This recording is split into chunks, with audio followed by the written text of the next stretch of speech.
J Squad. We gotta find now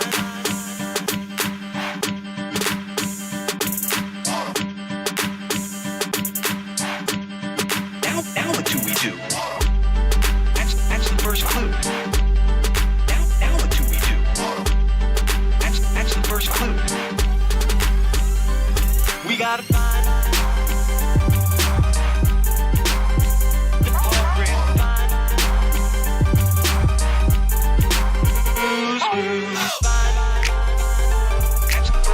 That's the first clue. We gotta find that's the first clue. That's the first clue.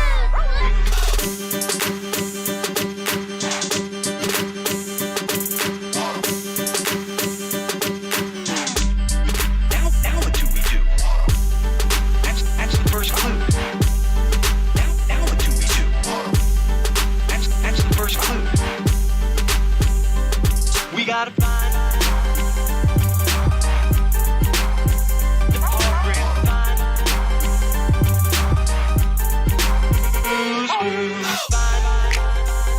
that's the first clue. We gotta find that's the first clue. That's the first clue.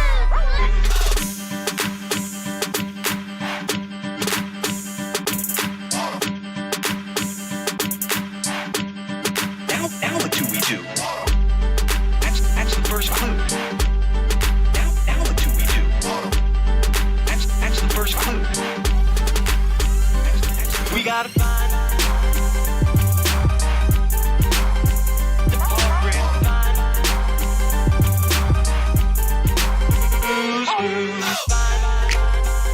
that's the first clue. We gotta find that's the first clue. That's the first clue.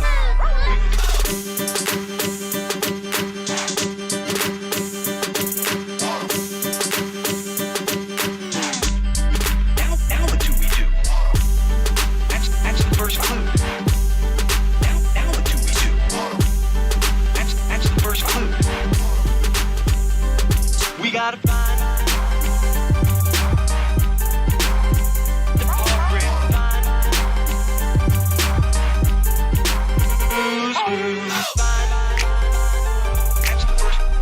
that's the first clue. We gotta find that's the first clue. That's the first clue.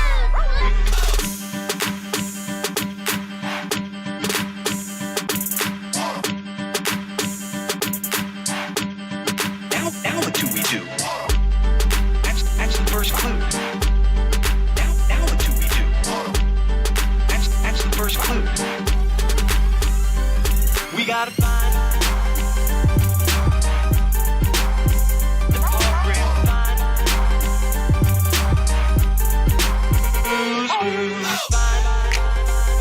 that's the first clue. We gotta find that's the first clue. That's the first clue.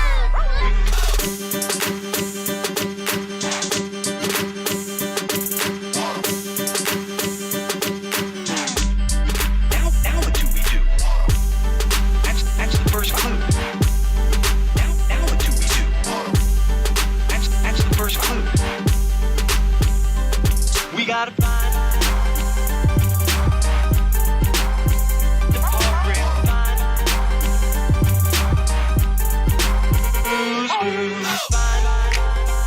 that's the first clue. We gotta find that's the first clue. That's the first clue. Find the program, find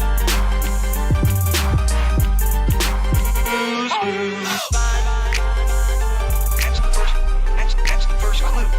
We gotta find that's the first clue. That's the first clue. Yo, what is going on, everybody? Don't forget to unmute. I was already unmuted. It's better if I stay muted. I've listened to your streams, Vincent, and I would argue that your voice is grating. I'm fucking around. You've got a pretty interesting voice, we'll say. So anyway, gonna get on today, look at a couple of things. As you see in the list, we're gonna look at DEI detected because this just looks hilarious to me. Their new levels. And then I was sent a SmashJT video that I wanted to watch over the Yotai stuff. And then I think I'm gonna find some funnier content, something uh, we can just enjoy. Get back to form on this channel.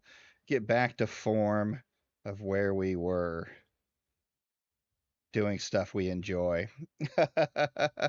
Yo, what's going on, Red Stain?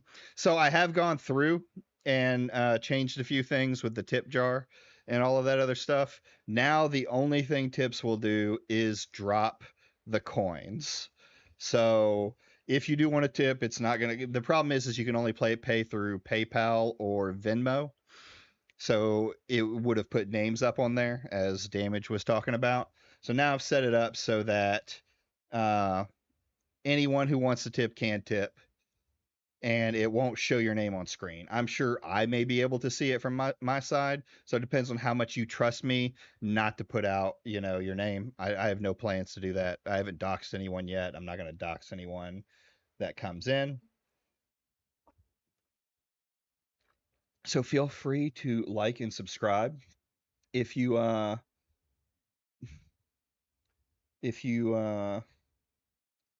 feel generous, you can always tip, so that's always an option too. We're gonna put up the little have you liked the stream? Well, let's see. Good. I aim to piss off everyone. Well, not really. It just tends to be what I do. Okay. I mean, that's fair. I don't know that I piss off everyone. I know I've pissed off some people. So, hey, Goro, what's going on? How you been? All right. So some of y'all can already see it up here.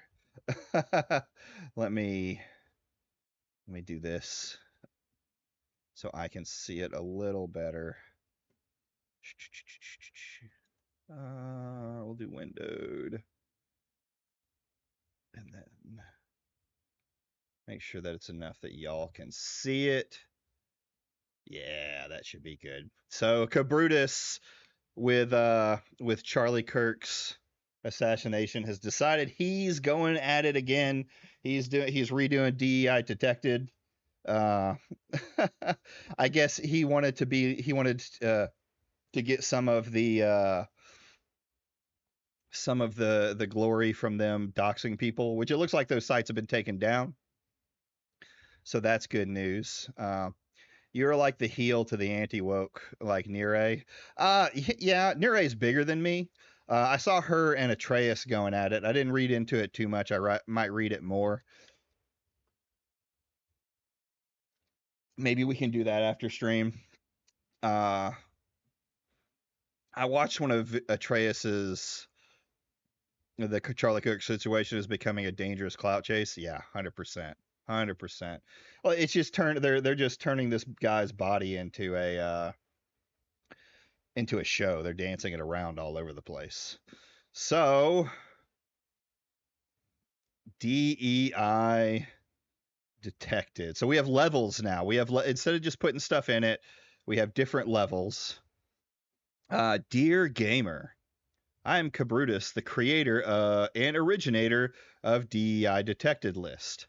I wanted to talk to you about the new level system and why it had to be changed. Please read the following information in its entirety, and thanks in advance. He is the original. I'll give him that. He is the original. The first DEI detected list had one simple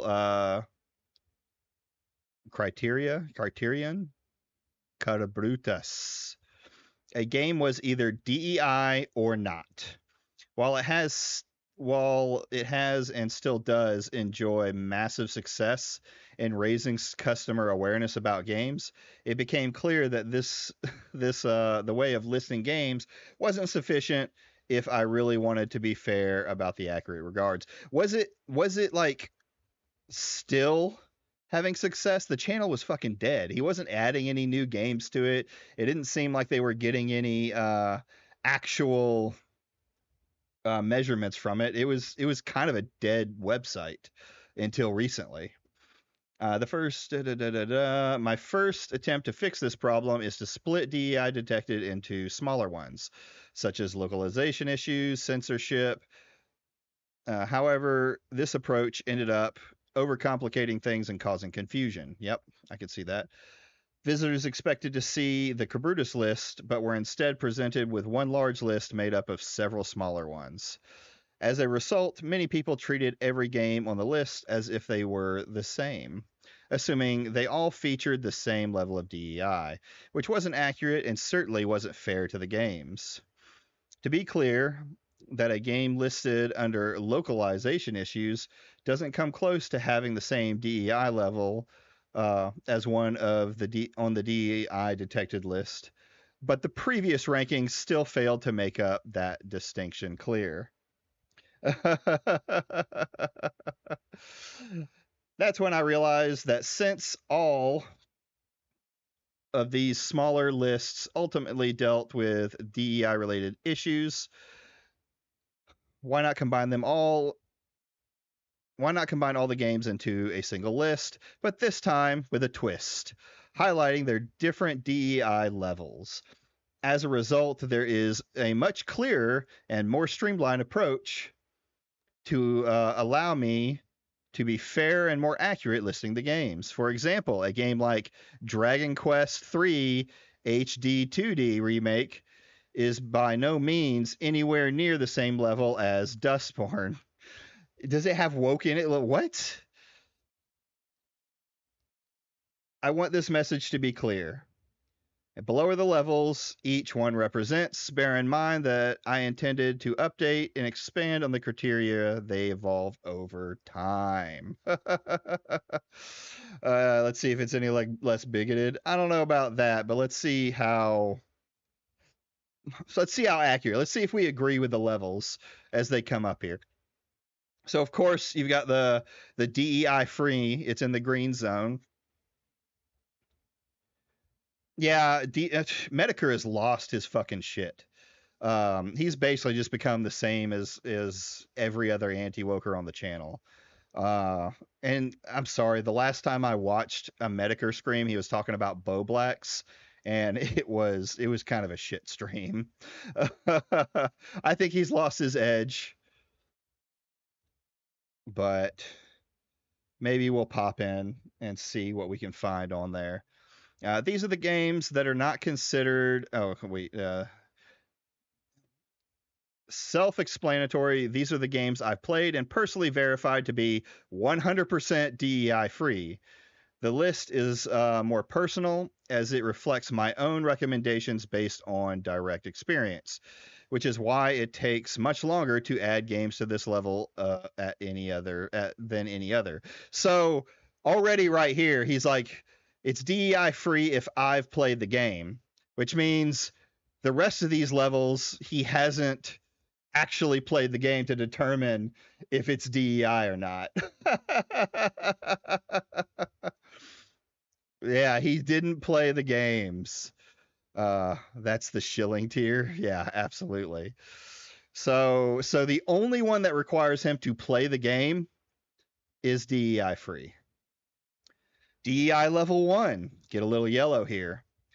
These games that are not necessarily focused on DEI but contain one or more small, simple DEI-orientated design choices that could be interpreted as political statements by some. Is DEI always a political statement, though? That's not really the fucking metric that most people go by. Like, DEI isn't political. DEI is diversity.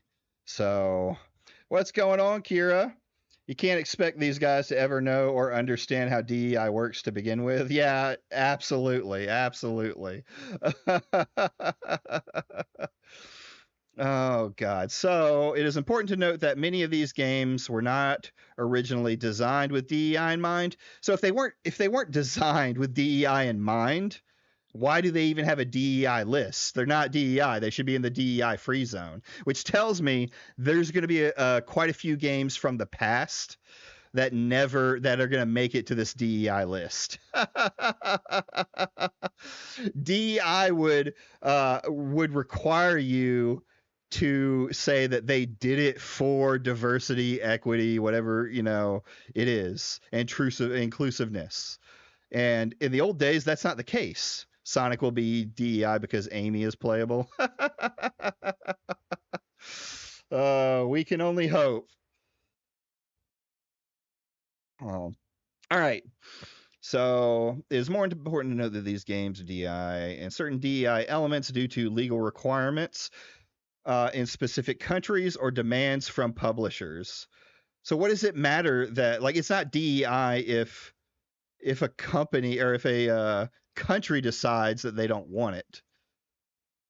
Like, so everything Chinese besides like a few things that they allow aren't going to be DEI. And I agree. Yeah, I agree with you, Vincent. DEI isn't always bad. And I think the vast majority of DEI that's out there is mild and doesn't matter. Like, you can point towards cases where I think it's overdone, but the problem is like a lot of the cases that they mention, like Concord is one they always bring up. Concord was a failure whether it had DEI or not. The character designs themselves were bland, sure, but the game was so basic and you had to pay $44 for it. Expedition 33 would be in the first tier. Yeah, but there were black people in it, strong female characters. The outfits weren't sexy enough. Oh, man. All right. So this may include the following: mild censorship during localization, gender neutral language or pronouns. So every time someone calls somebody a he in a game or a she in a game, I guess they got to be gender neutral. Oh. So anytime they use they, this is one of the things, like, they isn't, it's not gender neutral. It's just part of English. Like, if I said your name and I was like, hey, James went to the store, they are going to get some eggs, that's not gender neutral. Yeah, it's off to a bad start already. So let's see. What else do we got here? What else do we got? These games usually, hold on. Gender neutral. Body types instead of traditional male and female. There's a lot of old games that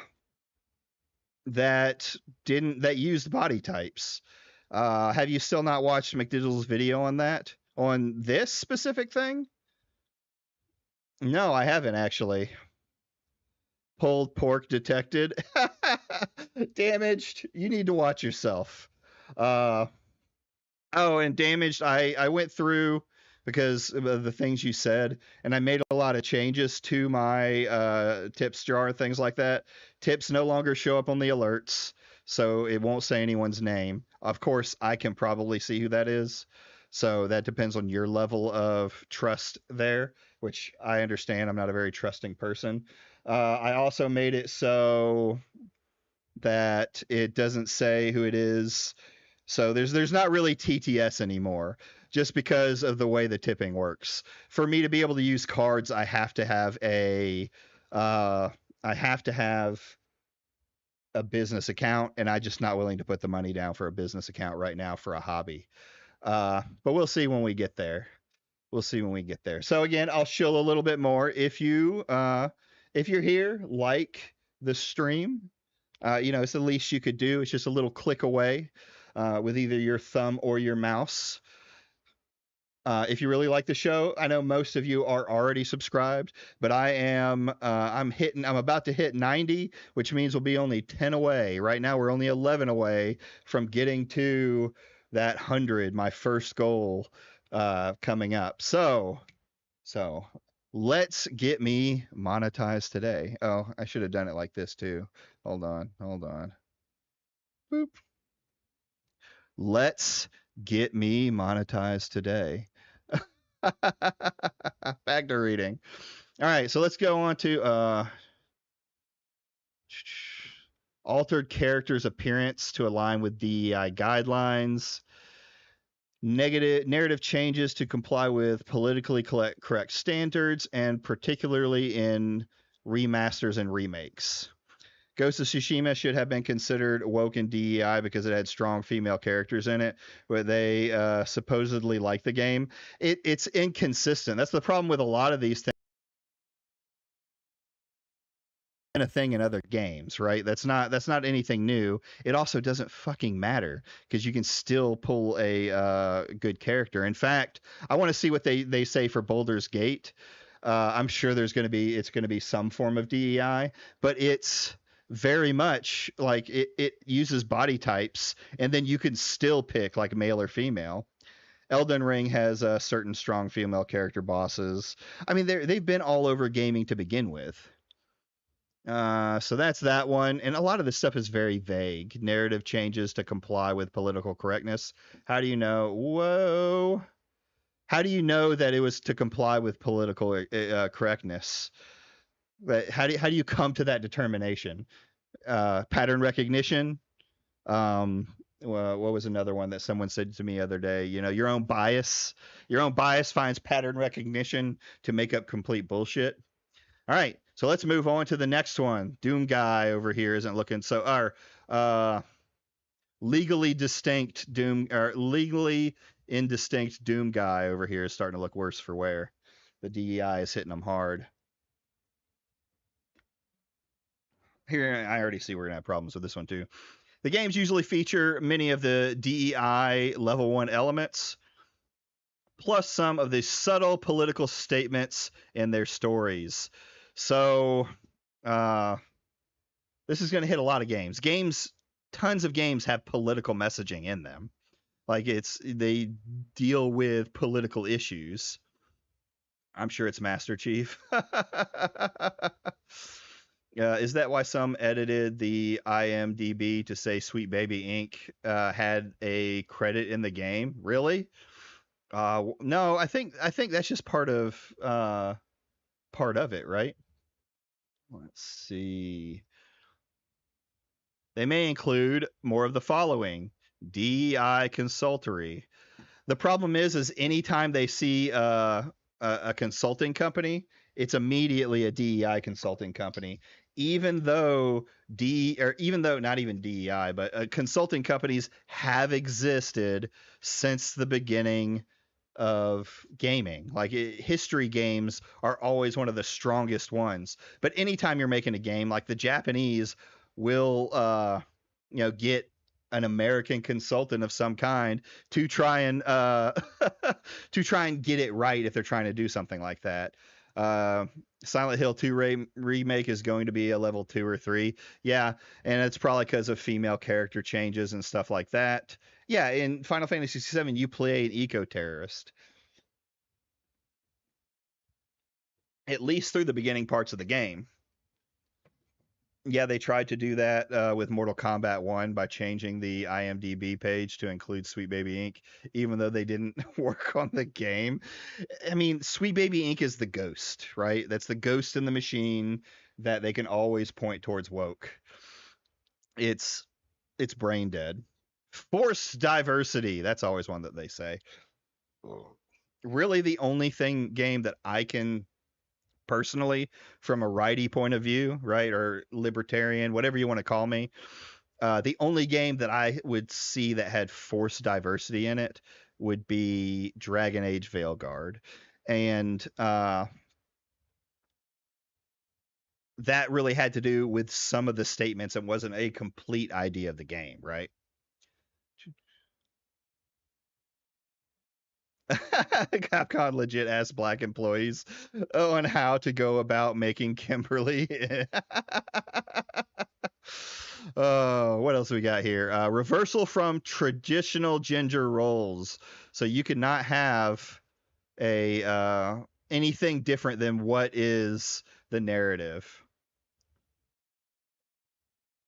Oh yeah, the drama. It'll be one because of the drama with the community manager. Well, the shit that they made up shit about him when it came to him saying that the games make people propaganda. That wasn't even what it said. The Russian article, I went through and read it. I don't remember the exact statement, but what they said it was about him saying that it radicalizes people was not the truth. Gender or race swaps of legacy or existing characters. This one I can see some merit in, but a lot of times when it comes to that, it's like Metroid is woke, according to level 2. For it to be a gender swap, it doesn't have to be like it's not a gender swap if they just make a new character. Like Ghosts of Tsushima, Ghosts of Yotai are in the Ghosts universe, but they're 2 different games. I guarantee they would call it a gender swap, even though that's not what it is. Partial or complete removal of game features and modes to adhere with political correctness. Okay, I don't know. I don't think that.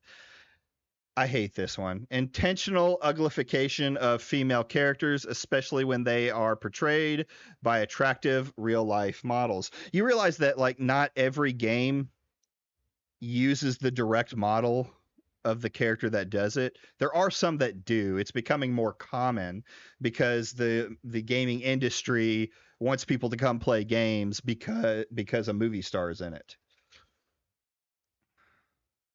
And the uglification of women. Like this is probably the section when I was debating Atreus that I floundered on the most. But there's some things that I will stick to it with it. Like a lot of the things that they come up with on what's an uglified woman is just like a normal female character. My personal opinion of Silent Hill 2 remastered is it wasn't it wasn't an ugly woman. It was just a normal woman. Like they didn't uglify her. And then you get into the chin analysis. All games in this level are DEI heavy and typically incorporate many elements from the previous levels. They don't shy away from being extremely daring with their political messaging, openly attempting to indoctrinate players. Intentional uglification, yeah. How do you prove that something was intentionally uglified, right?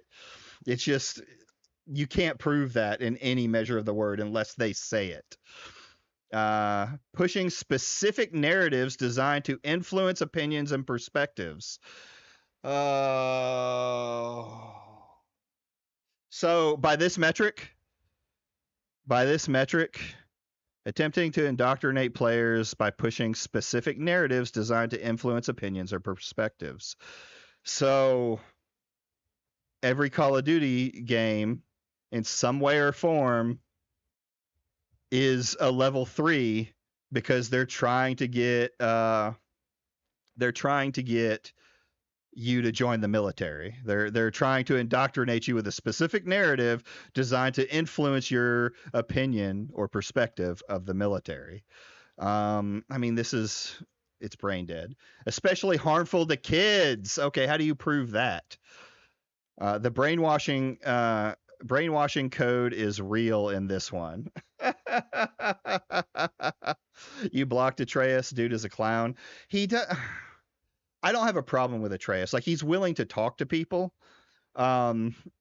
which is more than pretty much every other anti-woker will say. But sometimes I think he gets lost in the sauce of like the anti-woke. Like he's just repeating opinions. I just watched his video on someone supporting Charlie Kirk, I think it was, or something like that.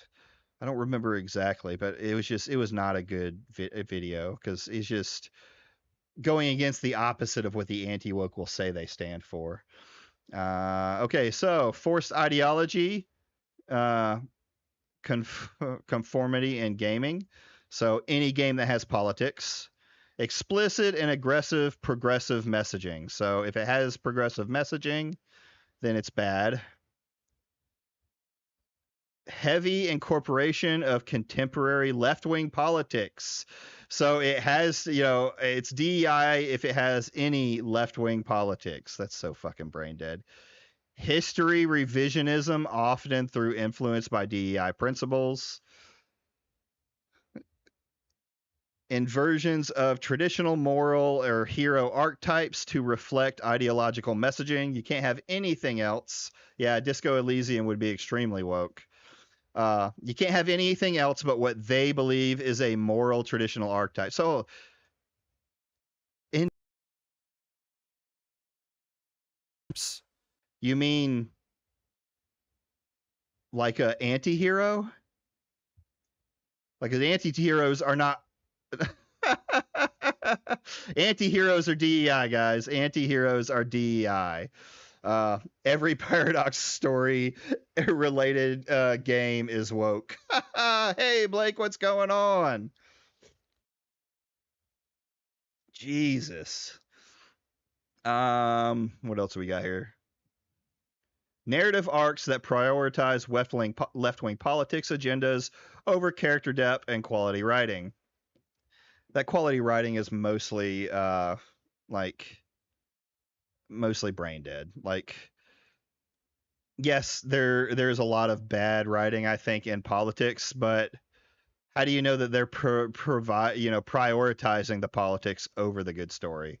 So if it's progressive politics or left-wing politics and it's a good story, it's okay. This isn't very clear.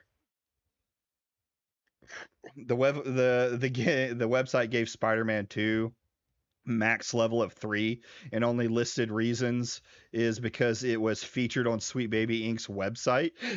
Gee. Oh. Well, let's go and see. Oh, they've got particular publishers, developers, DEI consultants, DEI levels. All right. So Shire is level 2. Carmen is a writer at Sweet Baby Inc. and has confirmed conducting reading. So this person. Okay. I want to see what they gave Sweet Baby Inc. This game wasn't woke. It was just fucking bad. Yeah, quality writing is basically what you agree with. Okay. That one I think is kind of dumb. Assassin's Creed has level 3. Of course it does. Yasuke was a real historical figure, an African man who arrived in Japan during the Seikei period. He became a retainer of the warlord Oda Nobunaga and was best known to have carried a weapon among other responsibilities. Ubisoft initially referred to Yasuke as a legendary samurai, using the samurai-related terminology. Promptly in its promotion materials for Assassin's Creed Shadows. My brother plays this game, does he? So already I have a problem with this. Yes, this is one of the most well-known statements, but this is still highly debated in Japan from everything that I've seen, because was known to carry a weapon. There's people that argue like if he was given a weapon and was a retainer, that he might have been considered a samurai. Some say that they don't. And yeah, they don't like historical fiction, which, you know what? You look at all of the games and it's weird stuff that isn't right about history. So already there, that's wrong. The portrayal sparked a widespread debate on the cultural controversy within the gaming community. I would not call it much of a debate. Yeah, which Ass Creed always is. Response from players and even Japanese historians. Yeah, but the Japanese historians were arguing over it like they have been for years. Yuichi Gaza, a assistant professor at the International Research Center for Japanese Studies in Kyoto, expressed skepticism. And this is like the only guy that I was looking for that expressed skepticism, right? Vincent Martin, Ass Creed. I love it. This was the only guy that they pointed to. You notice how it's the only name, because there was a lot of other ones that were saying that there was some merit, though it's not like fully proven, right? What is funny about Yakuza's drama, even Japan liked it. Yeah, absolutely. The game did well. But since it didn't do Monster Hunter numbers, it was a failure. Nothing proves that Yusake was had such qualifications to be considered a samurai, Gaza said. In surviving documents, Yasuke stood out primarily for the color of his skin and his physical strength. His patron, Warlord Odo Nobunaga, likely kept Yasuke by his side to show him off. But this is, I mean, yes, there's nothing to say they proves it, but there are people who will argue over here that he was a retainer and carried a weapon that he might have. There is possibilities of this. And there are other lines in it that I've seen, and I'm no history expert. So after facing criticism, reportedly attempting to list list of born samurais in Japan on Wikipedia to include Yasuke, Ubisoft responded by adjusting how the character is described in certain localized materials. On the Steam page, the company went to samurai and replaced Iki Tosen, a term that is more accurately translated to warrior capable of taking many enemies, or a powerful warrior rather than the formal title samurai. Despite these changes, Yasuke remains labeled as a samurai within the game itself in many Ubisoft global promotional materials. Yeah, okay, so so this isn't like Ubisoft is not a historically accurate game. Assassin's Creed has never been an historically accurate game. They've pulled things out of history for it, but they've never actually been great at history. That's not the point. There's evidence that supports both sides of the argument. That shouldn't matter though, because this is mostly a fictional game. Yeah, exactly. And that's one thing I don't understand about like the anti-woke with this game. I'm like, this is perfect. They get to play a big black man absolutely destroying Asians, small Asians on the screen, and they have a problem with that. Oh. Yes, you are, Blake. Yes, you are. You are a woke, autistic, and non-binary, oromatic, pansexual, gender nonconforming, demisexual, queer, gender fluid, and I don't like Ubisoft or their games. I always repeat that, but I don't know half of it. Yeah, that's what I was getting at, Goro. Is like a lot of people would say that retainers were were considered samurai. It was kind of like the same thing. But they didn't want to look into any of that. They had to spread the message that the black man shouldn't be in the game, which is funny because they didn't focus on the female ninja. Yeah, I looked into it a little bit and watched some stuff on. I mean, it was YouTube videos, but it was talking about the fight between Yasuke being one and Yasuke not. And one of the arguments they said is like with Japanese, yo, what's going on, Jolster? Welcome to the stream. But one of the things that they talked about was had to do around a news agency. Like the news is very strict over there. If you say something that's not true, they won't you can get in trouble for it. And Yasuke has been mentioned many times on these like news and history channels. So it's not like it's so controversial in Japan that they just absolutely don't believe it. So I hear Shadows is decent. That's what I've heard too. Grizzle, who may or may not be in chat sitting in the background, said he played through it and really liked it. I've heard it kind of goes back, like at least playing the female goes back to like the more traditional stealth. They improved the stealth. So Iron Meat, I'm guessing Iron Meat's going to get a good one. Yeah, Iron Meat, just your basic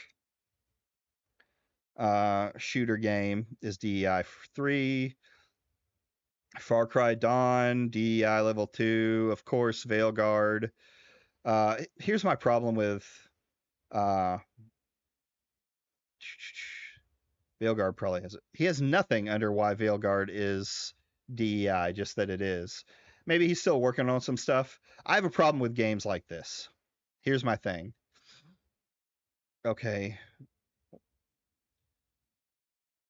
Developers, 9dex, and DEI consultant, DEI. So, I mean, this is just 9nexes in the DEI list. This one thing me as an anti-woker used to say, and a lot of people used to say, was make your own games. But this doesn't tell me why it's woke. Just because it has Sweet Baby Ink on it doesn't mean that it's a woke game. I'm sorry. Yeah, I prefer the old style too when it comes to Assassin's Creed. I stopped playing, like, I didn't absolutely hate Odyssey, but it just was no longer Assassin's Creed. But like, this is very much making your own game. That's exactly what this is, making your own game. Like we said, hey, we don't want you to change, crazy IP stuff. We want you to make your own game, your own core, and let it do its thing. That doesn't mean you can't make changes in some of the games or like add characters into existing IPs, in my opinion. But them making their own game that's a little, woke. And is this game even woke? That it took so long to finish up. Yeah. Like, it's, to me, this is like a game that my daughter might play, or my wife if she played video games. Hey, look, RuneScape made it to level 1. What is Hasn't RuneScape always had body types? Going straight to the point, after 23 years since the original release, decided to release a DEI update. Oh yeah, they did release this, changed it to Type A and Type B. And not only that, they also added pronouns because, of course, they had to go full combo, right? Now you can be they, them in a 23-year-old game, too. So the pronouns thing is brain dead as well. Because who cares that they added in they, them pronouns? It's just something for people to play the character they want to play. You don't have to click this button. It's on a page that takes you 15 seconds to fill out. They have some Pride cosmetic gear. Yeah. So it's just like, you can have that stuff in there. You don't have to engage with it, right? You don't have to engage with it. This was an argument that the anti-woke have made about certain things. Like, if you don't like the murders in games or something like that, then don't engage with it. Bellier Games Beyond the Pale is up here. Ooh, that's a good idea. I wonder if Bellier's game is. Dustborn is, of course, level 3. I hate to tell you, Dustborn did well for its idea. And it's just pictures. Like, this doesn't soy-filled combat mechanics. I would argue that the right are soy now. The Caretaker. And then who is this? The developer has also said they've been proudly outspoken about the politically driven intentions of Dustborn. In an interview from back in 2020, we have a point of view with this game. We're not stepping back and trying to figure it out. We're actually saying, no, fascism is bad, but we are also going to let your characters argue about it. So, yeah. This is a developer adding their own shit. Yeah. Like, this, you can call it woke. Like, you can definitely call it a woke game, I think. But it's making their own game. The anti-wokers helped it sell more games. Like, let me show you some of the stuff that I've, like, let's see. EI, oh no. Dustborn. Is it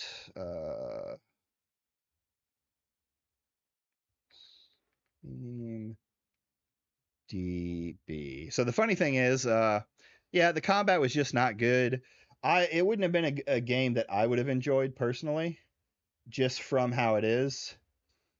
Uh, its reviews have gone down a little bit, but all right, let's look right here. 68 positive reviews, 22 negative.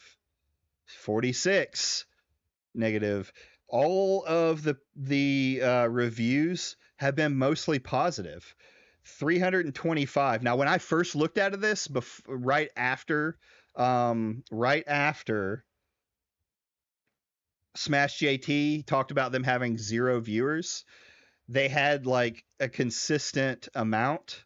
They actually had people playing the game, and this was at 68. So basically, what's happened is a bunch of anti-wokers went in there to make bad reviews. Like, I wouldn't mind reading some of these newer reviews. And even then, like, it brought it down to mixed. Before that, it was mostly mostly positive, I think, is the one above that. I can confirm that no one on the team has told me the game has flopped or not. They all said it did well. Yeah, and here's the thing: like, we're talking about a game made by what, 5 people that got a little bit of traction. I mean, yeah, 83 players for a game that no one would have known about. There's still people playing it. I mean, for your first indie game, which I don't know if they've made any more or if they made some before that. Not bad.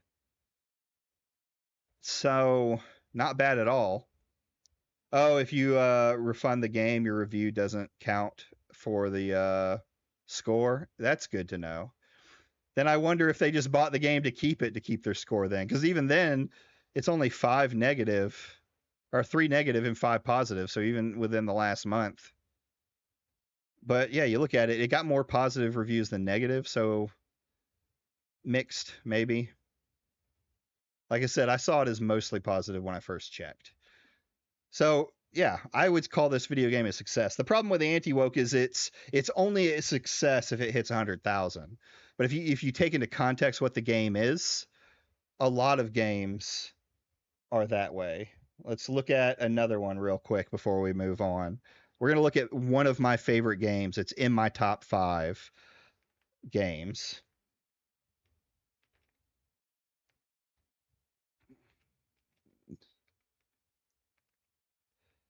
DB.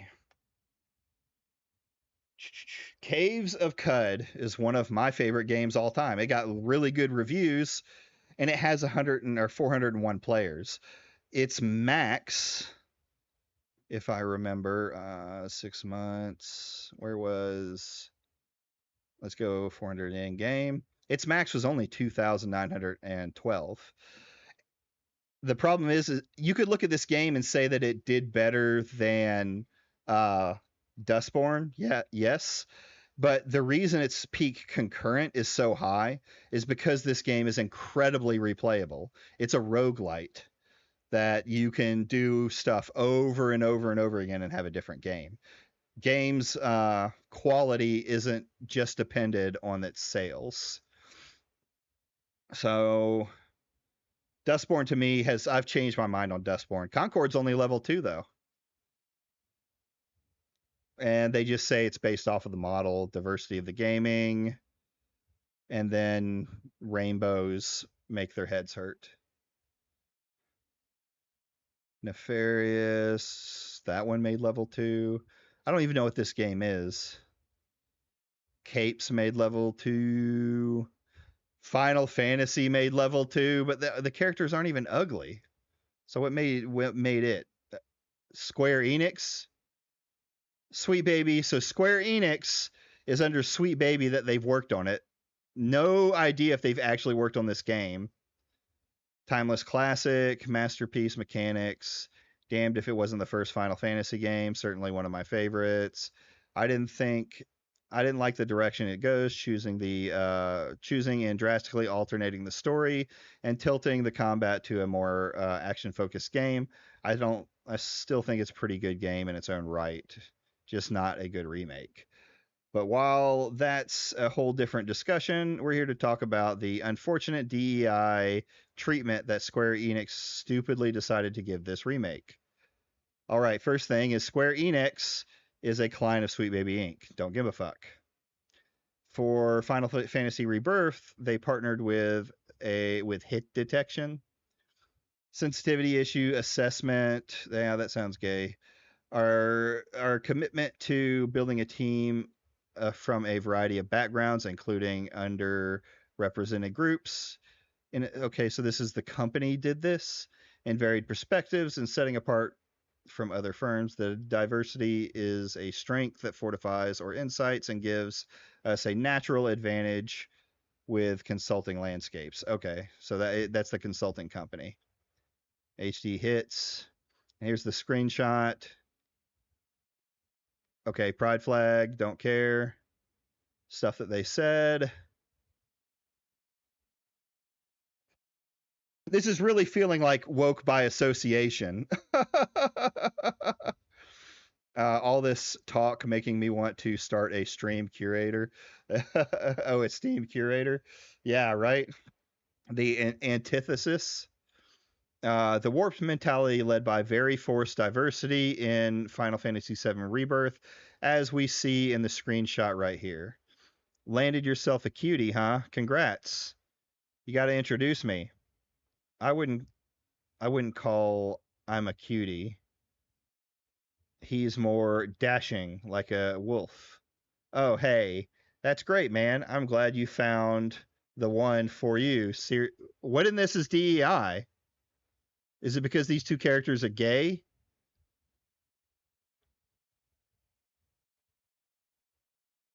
So yeah, it's because they're gay. Yeah, the reasonings don't make any sense. Oh no, a gay guy. We're diverse gay couple planning their together Cosmo Canyon because of the course of its kind. Yeah. Look, that you can tell this guy that watches way too much Endymion. Because of course that's the kind of stuff. That's Endymion full stop. Interracial lesbian. So it's literally what he's saying is uh it's just gay people in the game. Like you want people to not say something like you're sexist or a homophobe or anything like that. And I usually disagree with most people who call people bigots and sexists and homophobes on that because it gets used so much. But gay in game does not equal, yeah, it is the most moderate progressive game. Sad to see the remake is one of the biggest classics in gaming history going down the DEI woke hole. I'm honestly glad that this game tanked. So that there's a room in the prostitute hotel that you can go into, and if you go into one of the rooms, 4 naked guys jump out and then it goes off screen. I don't remember the ending to it, but it was definitely a pretty gay scene up to that point. I've heard a lot of opinions about the remakes for Final Fantasy VII. Most of them make no sense to me personally. Yeah. I mean, you can argue changing some of the story stuff. You can argue that you don't like the combat, even though that's what Square Enix has been doing with Final Fantasy for a while now. But woke, that's not anything I ever gathered from this game, right? Because if gay people in game is woke, and Endymion has said that Final Fantasy 16 isn't woke because it does a gay character right. So what's different between these gay characters randomly around the screen that you just walk by and tank? What? I don't think this game tanked. I don't think it. Yeah, well, the thing is they say Assassin's Creed tanked. It didn't. They say, obviously, this game tanked. Any game that has DEI in it, they have to go with the idea that the game tanked. Because if they don't, then, their thing starts to look bad. War knows about that. Yeah, I read a lot about. Oh, yeah. Are you talk? What are you talking about? Are you talking about the scene in Final Fantasy VII, or are you talking about me knowing about the games not tanking? Um. So let's see what the Final Fantasy. So Final Fantasy remake got a level 1, but Final Fantasy uh Rebirth got a level 3 or level 2.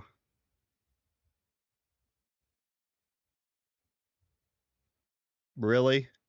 Dude, the gooning problems that these guys have is just absolutely ridiculous. Like, really? Really? Who cares?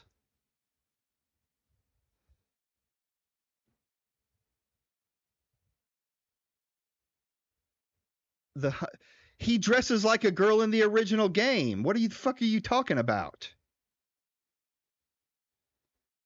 Yeah, they were buff in speedos.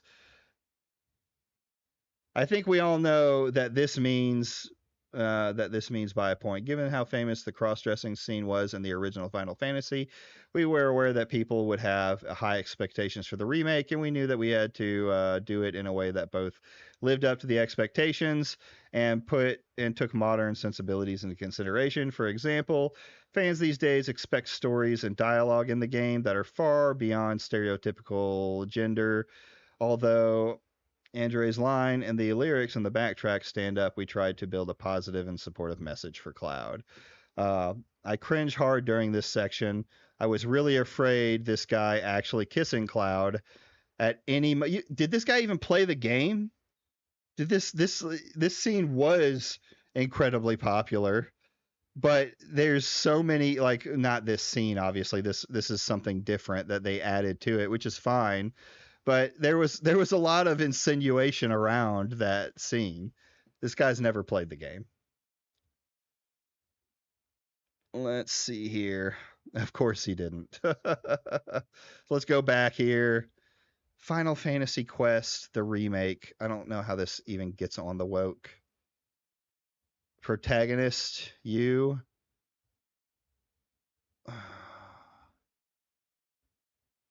So a lot of this also explains that even the jobs from like classes, if you're coming up with an RPG, will no longer be distinguished within the name of the job. Like calling someone a congressperson or a congressman, the sterilization continues. Um, what is this? And one more personal and nerdier level is the one that really pisses me off, and I must say, is censorship of the troll's lips. So?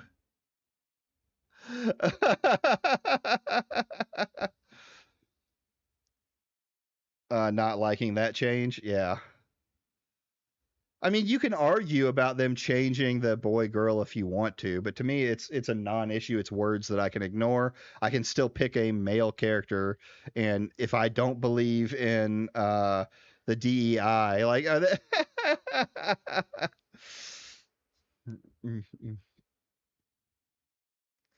mean, maybe it's just a different art style. Like, this looks very cartoonish, where this looks very pixel. Uh, yeah, the troll lips being changed is censorship because they think that they're censoring it because it looks like a black person. When I don't think that's the case with this at all. You'd have to prove to me pretty hard that that's the reason. He does have a hobby, and then after 36 years, the lips are not racist. Yes, they are very likely due to the depiction of black people in those old cartoons. The ones that no one ever remembers or cares about except upper middle class white women.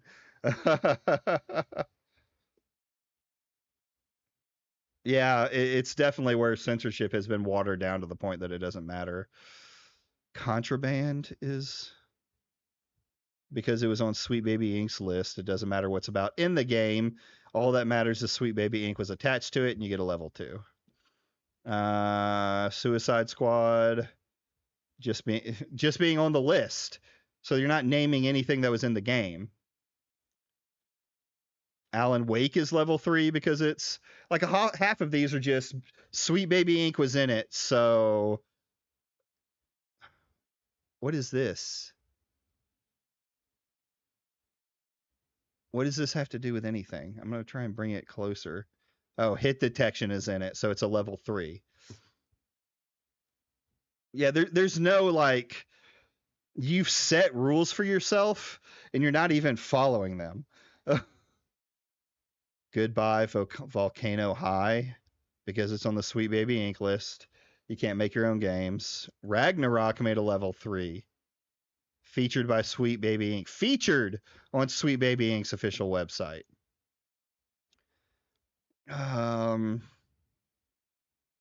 Shadow Gambit. Yeah, most of this is just attaching Warhammer Tabletop. Let's fucking go. To be honest, I've always thought at some point that 40K would end up being one of the franchises that survived the woke era. It hurts a lot when 40K is my favorite universe ever. You've never played the tabletop, but it's your favorite universe ever? Dude, bro, get on my level. I've been playing Warhammer 40K since I was 20. You only co-opted it when they started pushing video games in there. I've been there since the beginning.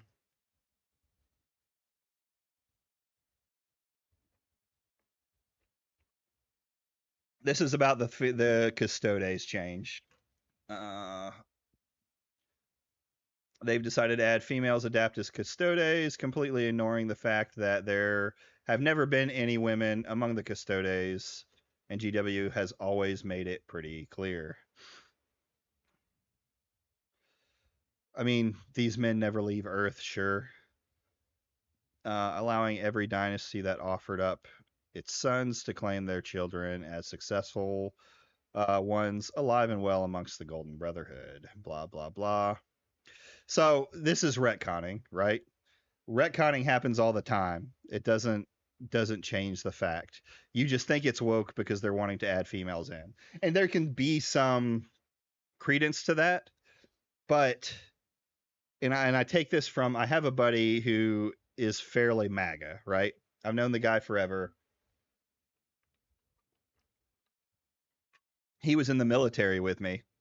He watched the show that had the female Custodes in it, and we were all talking about 40K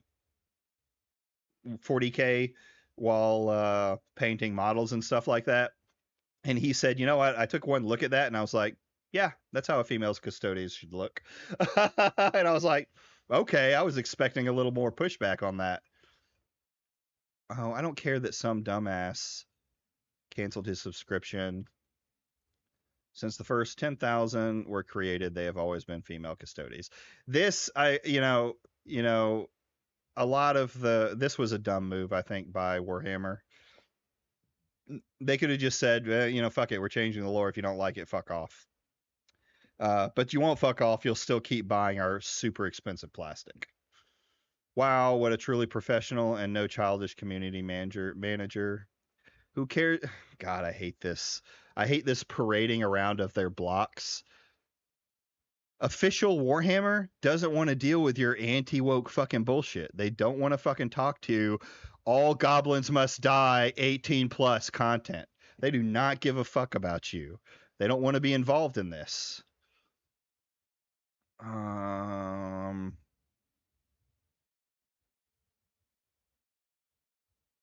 She sells. So he sold his shares. Don't care. Don't care about this. The whole point of painting your models is to paint them however you want. And if they want to show off some gay space marines, then you can paint them any way you want. if my, when I started painting with my daughter, which I haven't done enough, we've kind of fallen off of. I told her she can paint them whatever color she wants, whatever model she has. Which actually she's been painting with me Malifaux more, because I've kind of fallen off of Warhammer just because of how long it takes to play the game. So wait, the custodians are female? Always has been. Paying customer. So yeah.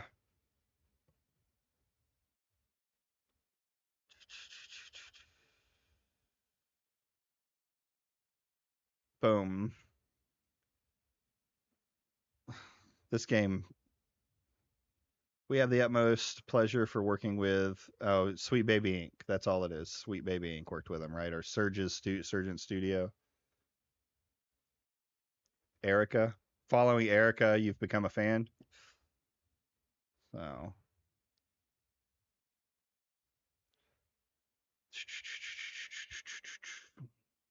honestly, I'm not against developers telling these guys to fuck off. Yeah, I agree. I'm the same with it. If you want to tell a developer, like, in my honest opinion, they need to just tell these guys to, they just need to not engage with these people, right? Tell their people not to engage. Just let them spew their stuff and we'll sell the game. Because honestly, most people, most normal people who are gamers, don't really give a shit about the anti woke, especially not anymore. They just buy the games they want to buy. All right, so I mean, he doesn't even have that many games on here. Like, where's the rest of them? I guess he's still adding to the list.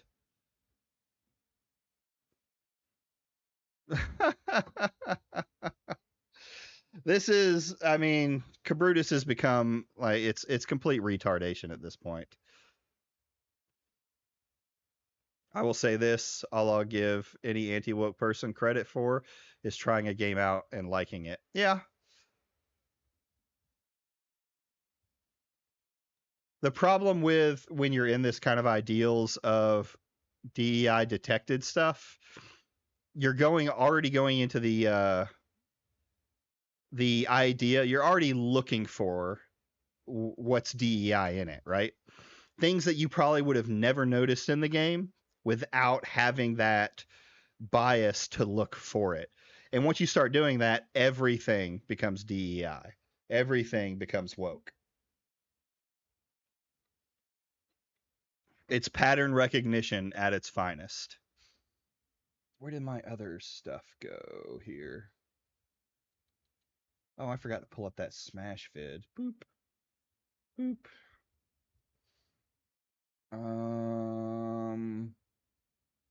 Playlists.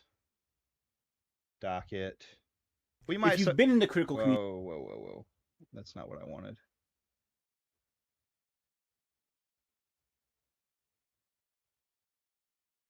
Busted. Maybe it was on X. Maybe it was on X. Not prepared.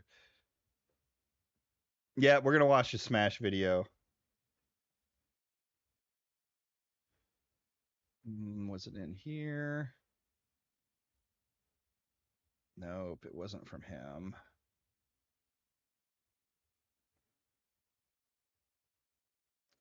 Who sent me that? Was it in the Discord?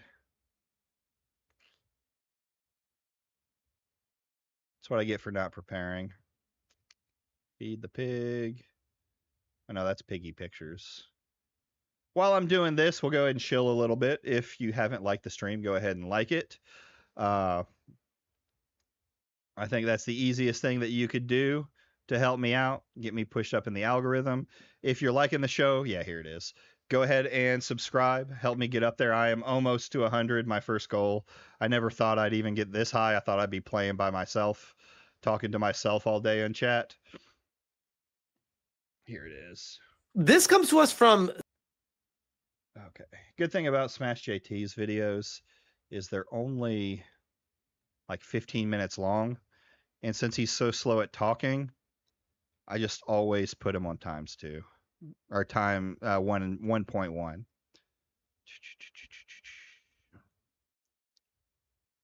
Yeah, I can't listen to Smash slowly. All right. This comes to us from Stephen Totilo, who says he's a former Kotaku journalist, now runs his own website called GameFile. Always got to bring up former Kotaku artists because he follows them everywhere. He says, new. I spoke to Sucker Punch's Brian Fleming about the Ghost of Yotei Studios quarter-century PlayStation relationship, their smaller dev team strategy, and more. In order to do something great, you need a really incredible idea and not quite enough time. How poetic. How poetic. He continues and says, we did the interview last Friday, which he corrects and says he meant to say Monday. Sucker Punch had just fired an artist who posted a joke about the Charlie Kirk killing. Now, I want to make sure we focus this right here. This verbiage that wokies do shows who they are. Mask off right away. You can tell just by reading.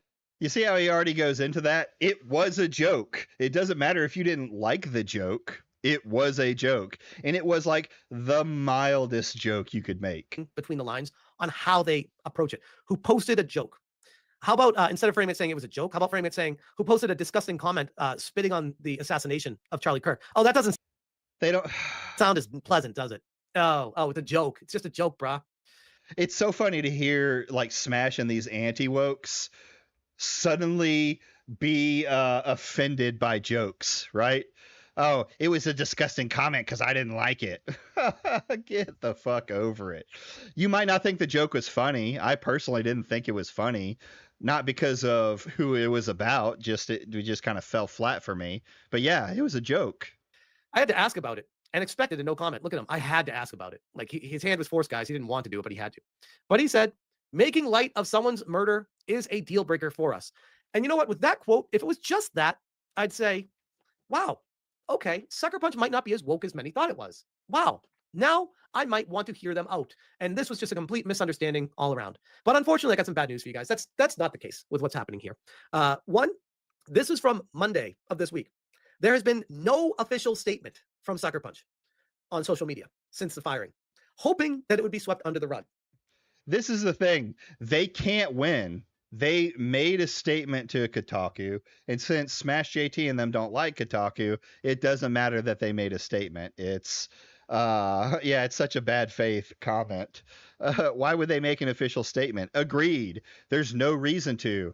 They fired a person over their comments, right? It doesn't matter that they bend the knee to you and beg for mercy. You don't have to fucking do that. And it wasn't. And the fact that they just glazed over it and pretended like nothing happened and didn't publicly talk about it is a terrible look. Because all that time they didn't glaze over it. They fired the person who said the unhinged joke. Tells the public is they're doubling down on their stance that they had to do it because the company would probably be canceled from the consumers if they didn't, but they didn't want to do it. And they didn't want to make a statement about it. Where do you get that out of them making a statement that someone's, making light of someone's murder is a deal breaker for us? Because deep down, they feel the same way. And they like Smash has been making video after video after video on this, and it's the most brain dead out there statements. Like this is the birds don't exist levels of conspiracy theory. They just don't want people to know that, so they just want people to forget about it and move on from it. That's at least the way I took it. What was the joke even? She said that I hope the shooter's name is Mario because then Luigi will have a bro. And it's something along those lines. That's paraphrasing it, right? Yeah, it's a tasteless joke, sure. But it's a joke. There is no other way to spread it. It's a joke. But it was fine. And I said, but it was fine. But it was fine for this hiring. I'm Antifa. So is my wife, Erika Ishii, star of the show. And this is the article from GameFile itself. And I brought it to the point. It's a very long article. I'm not going to read. Yeah, I mean, I'm a firm believer on if you say something outside of work and it's not connected to your company, which we're going to get in. I'll mention something about that after when it comes to this dev, then you should not be held accountable at your work, right? Especially not if people go hunting for your job to do it. The business should not be controlling your speech outside of the time that they are paying you. Now, there's a caveat to that. This particular dev had in her profile that she worked for the company. She had her, her job and things like that in there. If you, display your company out on social media or anything like that, or if like you're wearing a shirt while making a robbery, whatever it is, then yes, there's a portion of you that is representing your company with that. So I think they should be allowed to not to let you go if you're posting stuff. So in this particular case, I don't really care that Sucker Punch fired her as much, just because it was a very charged statement. It was a joke, so I don't care, but I could see the business caring, and they definitely don't have to put out a fucking statement. Read through the whole thing just to the point that anyone actually cares about. Awkward timing. This interview had long been scheduled for Monday, but a few days before we conducted it, Sucker Punch was in the news for an entirely unexpected reason. Maybe unexpected for you, not shocking to me. I saw a As a Burger result, King our employee interview say started much with worse. something Yeah, different. and I can see, like, if you're wearing a Burger King employee outfit or something like that, I can absolutely agree with you getting fired from your business, right? Hold on, I'm looking for something. So I don't really have a problem with that portion of it. I still think her comment was very weak. Like they posted it all over the place to connect it to gaming, but it was one of the weakest comments I've ever heard. I feel like they're babies for even being offended by this. Especially when something like a George Floyd joke would go unquestioned. That some of the Democrats that have been assassinated, they've made jokes about unquestioned. It just hasn't made the news. But because the right is in power and they're making, this was a monumental assassination. I agree on that. But I'm sorry, it's your freedoms to say what you want. And it should be your freedoms to say what you want on social platforms. September 10th, the famous, controversial, conservative activist Charlie Kirk was assassinated while speaking at a college. Who cares if he is Later controversial? Drew Harrison, an artist with about a decade of experience on staff at Sucker Punch, posted to social media, "I hope the shooter's name is Mario so that Luigi knows his bro got his back." That's what he's calling a joke? It is a joke, you fucking moron. A reference also to the alleged killer of a healthcare executive last year. As Kotaku would report, Harrison and Sucker Punch faced an online backlash from the anti-woke crowd. Hold on. Why are you framing it like we're the bad people here for calling this shit out? What the fuck is wrong? You only think you're the good guy because you're the one going after them. Guess what?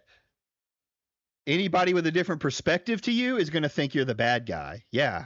Sorry, Kotaku is extremely left-wing. Wrong. This is right here. You are so out of touch with the consumer. You write like this. People are not retarded. They understand what you're trying to say, and they know who you are from how you write. Angered by Harrison's joke. Smash can't even determine what a joke is. So how do they know what they actually wrote?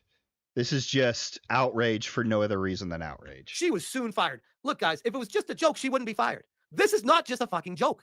That is a joke. This is not just a fucking joke. This stands for way more. You're a complete brain dead fucking moron if you think this is not a joke. You can think it's a tasteless joke. Absolutely, you can think it's a tasteless joke. You can think that it's a joke that shouldn't have been made, but it's still a joke. Yeah, bad taste jokes are still jokes. Smash is definitely crashing out. Yeah, he's completely gone like full retard.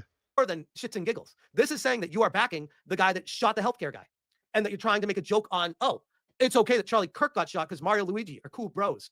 That's fucked up. That's not a joke. And this is what was the thing that they were saying about this is super free speech. Yeah, 100%. So what was the guy's name that they tried to kill a political lady here soon, one of the more popular ones, and they tried to paint it as a lover, and even then made a ton of jokes about it and stuff like that. Those could be considered tasteless jokes. Yeah, there's a lot of people backing Luigi. I don't agree with it. I don't agree with political killings in the street and things like that. So I don't agree with the Mario thing. I don't think there's anything positive about it. I don't agree. Yeah, Paul Pelosi was almost kidnapped and killed or something like that. Or was it Paul Pelosi went after? I don't remember exactly, but I know they spent tons of time making fun of that too. Maybe not Smash because he wasn't into the politics side of it yet. But guess what? They can make jokes about that.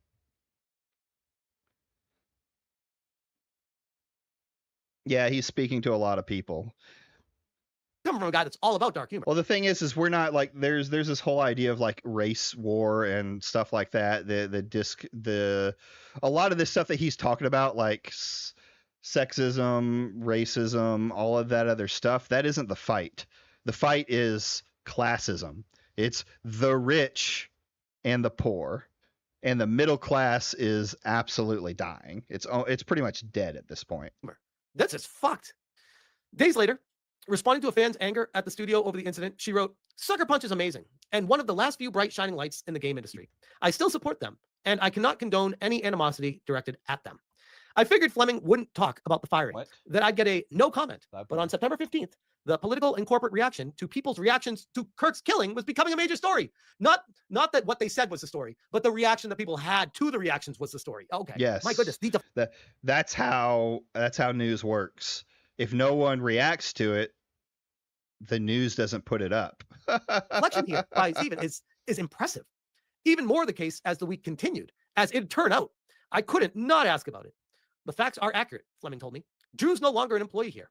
I think we're aligned as a studio that celebrating or making light of something. Well, I think. Yes, you cannot know every fucking employee's politics, mental, stability, or any of that stuff. They could absolutely have some other person in there that makes another joke like this or says something worse than unhinged. Yeah, I think. Why would you use that terminology? I think we're aligned at the studio that celebrating or making light of someone's murder is a deal breaker for us. Is that a Freudian slip? I think. And we condemn that. He doesn't know what a Freudian fucking slip is. Kind of. What are these words? I think. Kind of. What do you? Okay. In no uncertain terms. Well, it certainly sounds pretty uncertain as fuck with what you're saying. I think. Kind of. We don't stand for this. Wait, what? Clearly you do. Like you just don't want to say it. That's sort of. What proof do you have of that besides I kind of and I think? Let's see. I think we are aligned as a studio that's celebrating or making light of someone. So the problem is everyone in the studio, like every person who works for the studio, is part of the studio, right? This dev was putting it out there that she worked for the studio, so they assumed that they were in line with their kind of messaging. She made her comments, they threw her away. So yeah, they think they're in alignment as a studio celebrating that celebrating someone's murder is bad. That's fine. And we condemn that. Kind of in uncertain terms.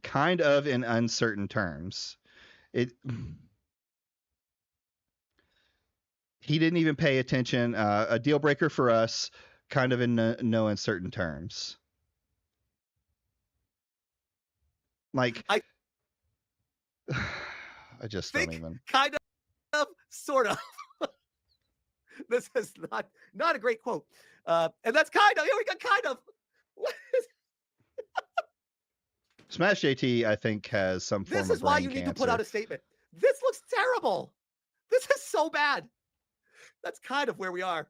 Are you fucking sure? You know what? Don't answer that. I can't deal with an answer to that. I said I was curious how you weigh a person's 10-year run at a studio against the social. Oh, try to align it with cancel culture. It's just a social media post. Hey, it was just murdering one guy. That's all it was. They worked there for 10. Holy fucking shit, what a comment that is. It is just a social media post. The killing was bad and illegal. A social media post with a joke is not. Are you a fucking moron? Yeah, he's having a breakdown. Like, what are you even talking about? How are you going to compare her joke to the assassination of Charlie Kirk? 10 years and then they murdered someone. Oh, they worked there 10 years and then they stole from the company. But they worked there for 10 years. They worked there for 10 years and they banged the CEO's wife. But they weren't. This is the journalist asking the question. I said I was curious about how you weigh a person's 10-year run at a studio against a social media post. But a rep from Sony who was present for the interview, that's normal, said we won't be commenting further on that. So that's not even Rockstar saying it. He's fucking pause Andying an article. Like, are you fucking serious? Worked there for 10 years. How do you weigh that against these things? But a rep for Sony who was present for the interview, that's normal, said they wouldn't be commenting further. We moved on. And then no one else cared about anything you had to say because no one cares about Sucker Punch Studios. Or Sucker Punch Productions. This company is going to completely fall apart. This game will be their undoing. They say that a lot about these companies and then they don't fall apart. Like if you put the numbers together of companies that have fallen apart, that the anti-woke have said they're going to fall apart, nope, that's just not happening.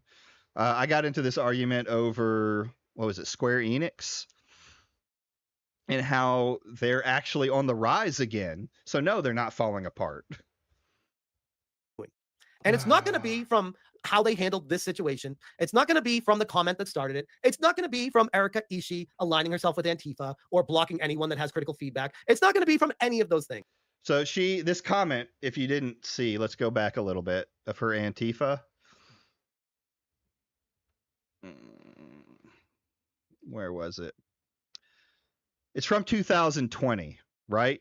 And she may still hold those beliefs, but the Antifa, like the idea of Antifa versus being a part of the Antifa, what they want to call the terrorist organization, are two completely different things. The anti-fascist Antifa idea has been around for a long time. Like them or hate them, I don't think the organization in the United States stands for the exact thing that they think they do. But that's on personal beliefs. And I definitely don't agree with anything that they do. I think it's funny when someone fucking knocks them the fuck out when they try and do something crazy at a protest. Let's get back up here to this degeneration. Undoing. And it's not going to be from how they handled this situation. It's not going to be from the comment that started it. It's not going to be from Erika Ishii aligning herself with Antifa or blocking anyone that has critical feedback. It's not going to be from any of those things. It's going to be from all of those things combined. The entire woke.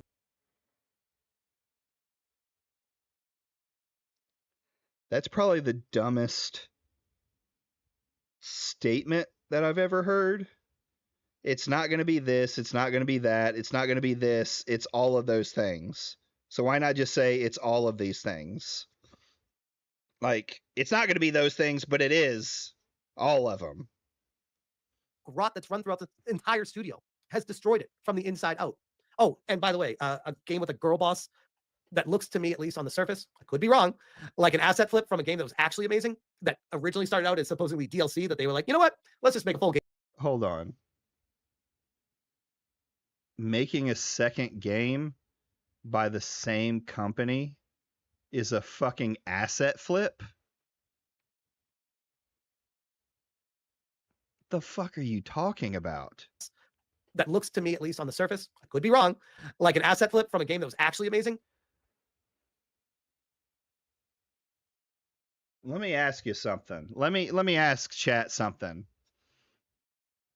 Do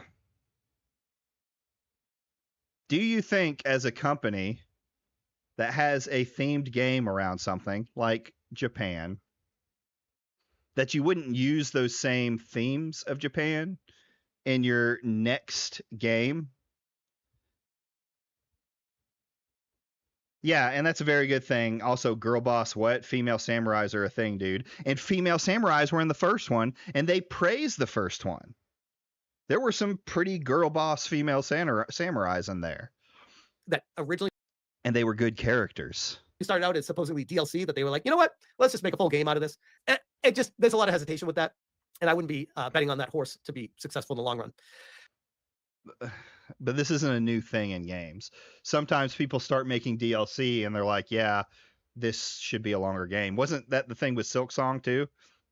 Silksong was originally going to be a DLC, but then they decided to go full game on it, and now we have Silksong.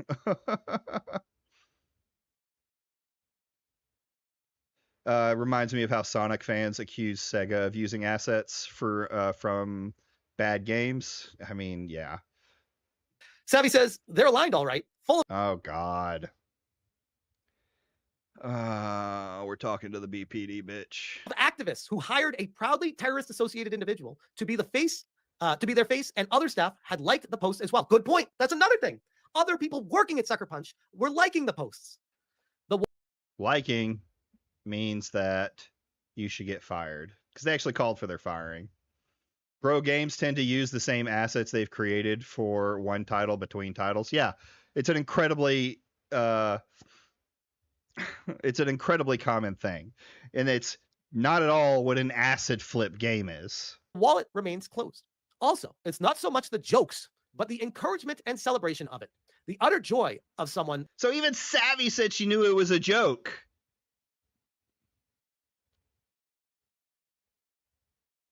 Is he so fucking brain dead that he, in the same fucking video, says that it's not a joke?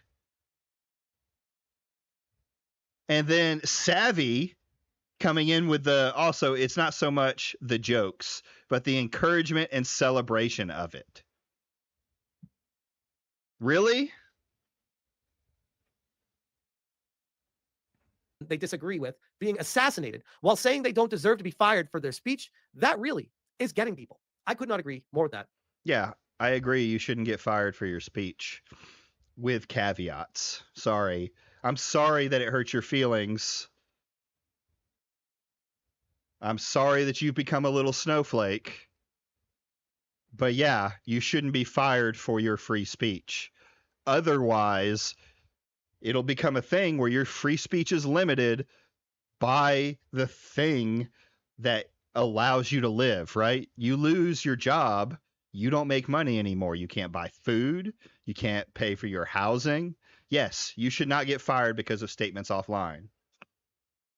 A lot of people like Nick Fuentes posts, how is any of it different? I could be wrong. Yeah, I mean, Nick Fuentes has at some point, I even think, called for the death of Charlie Kirk. Don't hold me to that 100%, but he does make unhinged comments.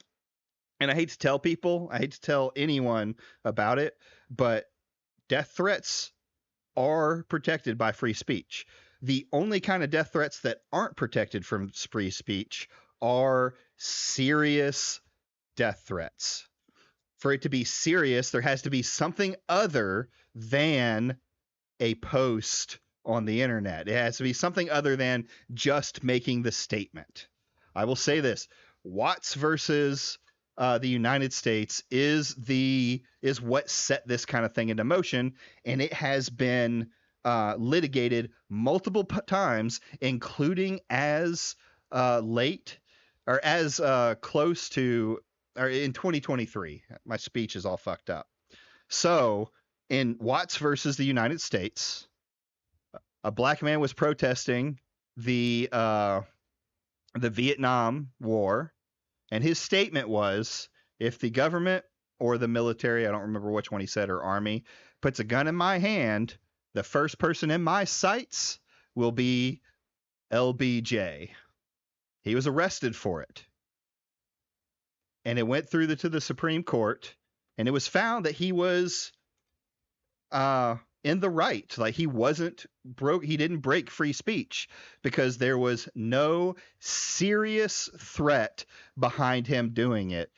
And he was speaking, his speech. So there was no serious threat.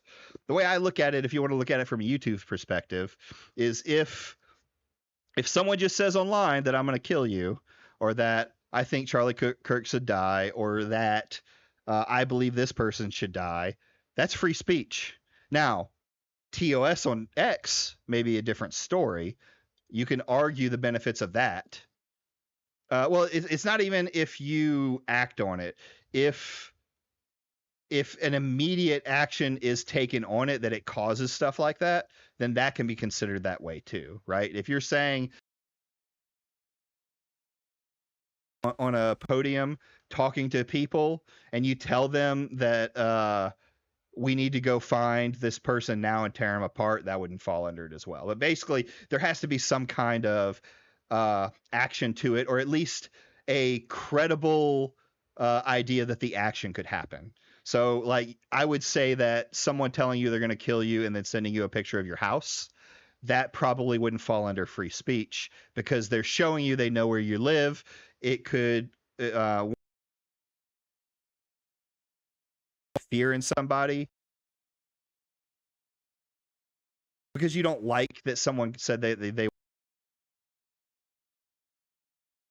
isn't legitimate in any way. That is how one kid got arrested for terroristic threats, is because he said he got he got arrested as he was heading to school to act on what it was said. Right, exactly. There's things like that. Now, one problem I have with this is I see a lot of these motherfuckers and him and Grums like to at the FBI on some of the most milquetoast statements. And you know what that does? That clogs the FBI's system, because if that threat was made, they have to research, they have to investigate if it's a serious threat or not. And a lot of the ones that Smash does, that means they have to spend the time investigating it, find out, no, that's just free speech. There's nothing that shows that this guy's doing anything wrong. Time wasted by the FBI because they're afraid of mean words. Twisted says Sucker Punch is getting what they fucking deserve. This one here, which I thought was hysterical. This is like a post to promote it. News. Sucker Punch production co-founder Ghost of Tsushima made a statement. Condemns the act of making light of Charlie Kirk's death. The studio as a whole is against it. Confirmed that the employee who made the joke is no longer employed at the studio. This should say ... We're aligned, because he said, I think, to start this off. We're aligned at the studio. Will this affect your decision to buy Ghost of Yotei? Will you buy or pass? I really want to focus on this one from Punch Taylor. It was a pretty wishy-washy statement. Definitely felt like they were more reluctant to make one. Maybe that's why it took them 9 days. And again, it took them 9 days because they had to get permission from Sony to do it. The Sony representative is the one who makes the statement and looks at it legally. Oh, yeah. The FBI doesn't even post their tagged posts. You have to submit the form through their online forms. I didn't even think of that. But even then, if they go and report it as something, it could clog it up. It's going to be foolish of the anti-woke to go against everyone playing the game.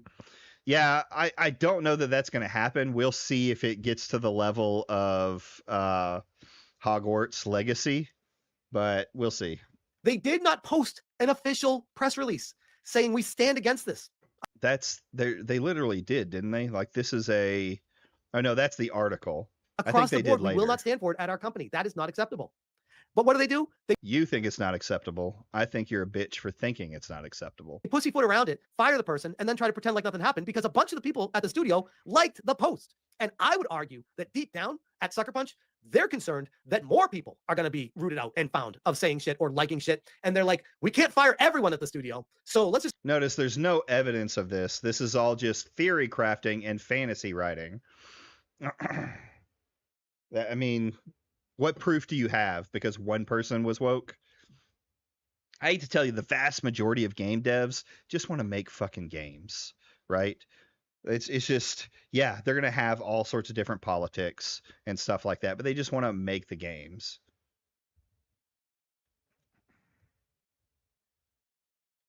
I don't think this will matter in the long run. They are doing a good job marketing the game.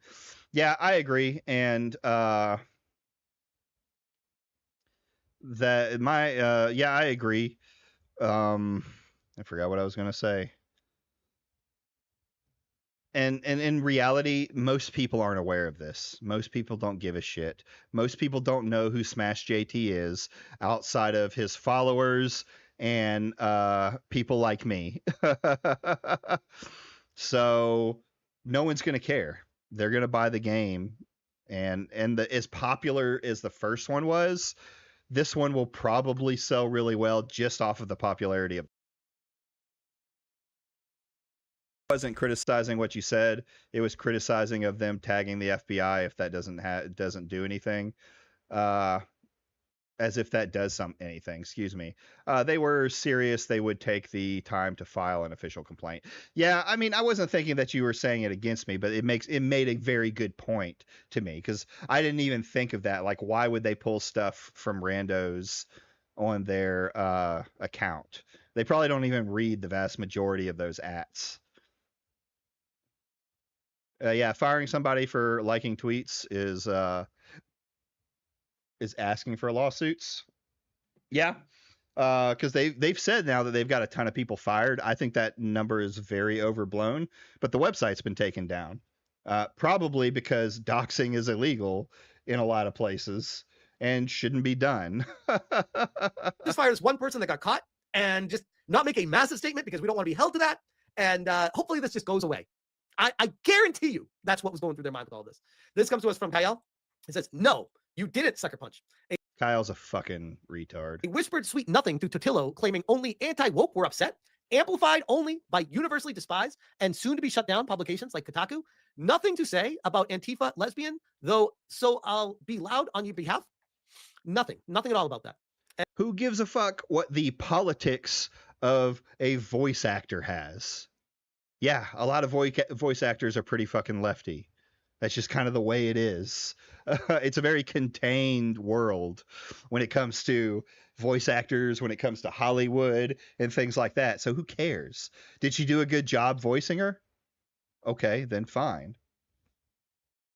I also find it funny how they think they can get the voice actor from Yote fired when the gig or contract when she's a contract/gig worker. Yeah, absolutely. And I mean, at this point, the game's about to come out. How much more work does she have to do in it?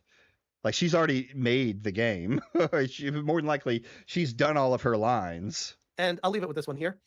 The Desert Bro, Sucker Punch guy's comments on the matter of the dev having a blast with Charlie Kirk's murder have finally surfaced. According to him, this guy I don't like either. Desmond Bro. Already last Friday, but the interview is only releasing now. That's the other thing, by the way, for him to sit on this shit for a week is wild. That's wild. Not to say, hey guys, I interviewed them. I will be having a post come out on Friday, but here's a quote they gave me about this to try to calm the waters. That's only your fucking retarded position. To people, even if it's out of context and leaving out the I think, it's kind of dick that that's as long as they didn't rewrite my anime dubs that we don't even watch because subs are better. I can't do subs. I'm too ADHD for subs. I have to watch. I want to watch the show, not read. If I wanted to read, I'd get a book. He didn't even do that. He didn't need to. Sucker Punch shouldn't expect him to. It might have tried to help save face for them. But Sucker Punch needs to be accountable themselves and post something themselves. And I would argue, even if they do it now, it's too late. Because it would be after everyone's demanding them and forcing their hand to do it. Instead of, I don't know, just doing. No, it shouldn't have been done at all because y'all still would go after them. She was done months ago. Games are generally done 6 months to a year before release. Yeah. Only thing they work on after that is patches and DLC. You did a video on his Assassin's Creed video. The right thing right away and being like, yeah, we fired them. We don't accept that at our studio. And any other questions, please let us know. Boom, no problem. Moving forward. I think deep down they're worried about Erika Ishii. And they're like, oh shit, if we bend the knee to these people for this, what are we going to do? That's a good, yeah, Kamoji. They have to do something. It's too late. No, he doesn't. He can't even make this. He can't even not contradict himself in the same sentence. Do about the main character. We can't just get a new one. Blue Sky users are, of course, doubling down on boycotting the game they were never going to play in the first place because they're clinically deranged. But how do you guys feel about it? And this is the original post here. And disappointing to hear. Guess I'll. Why did he fucking pass by that? Oh, like, come on now. Pass on this game. Come on. All right, let's go back just a little bit. Clinically deranged. But how do you guys feel about it? And this is Ghost of Yoda has been getting relentlessly attacked over a dev's joke about Charlie Kirk's assassination. They were fired. You know why he didn't want to show it? Because this guy, Legacy Killer, who I got into it with a little while ago, and some of his fans over one of his comments, even said it was a joke. You guys weren't going to play it anyway. Yeah, that's what they always say.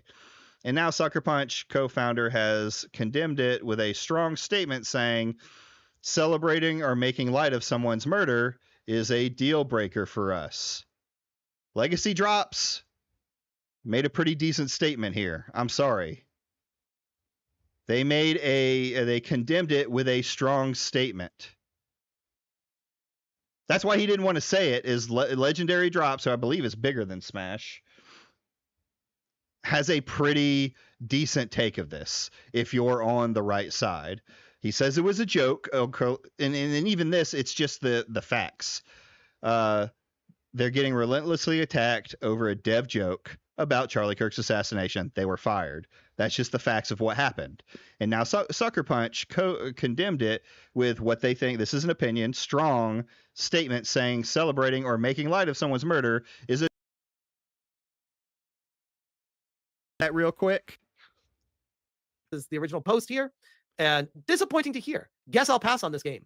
A video game company firing an artist for joking about a dead Nazi. Into the trash he goes. A video game company firing an artist over making a joke for a dead Nazi.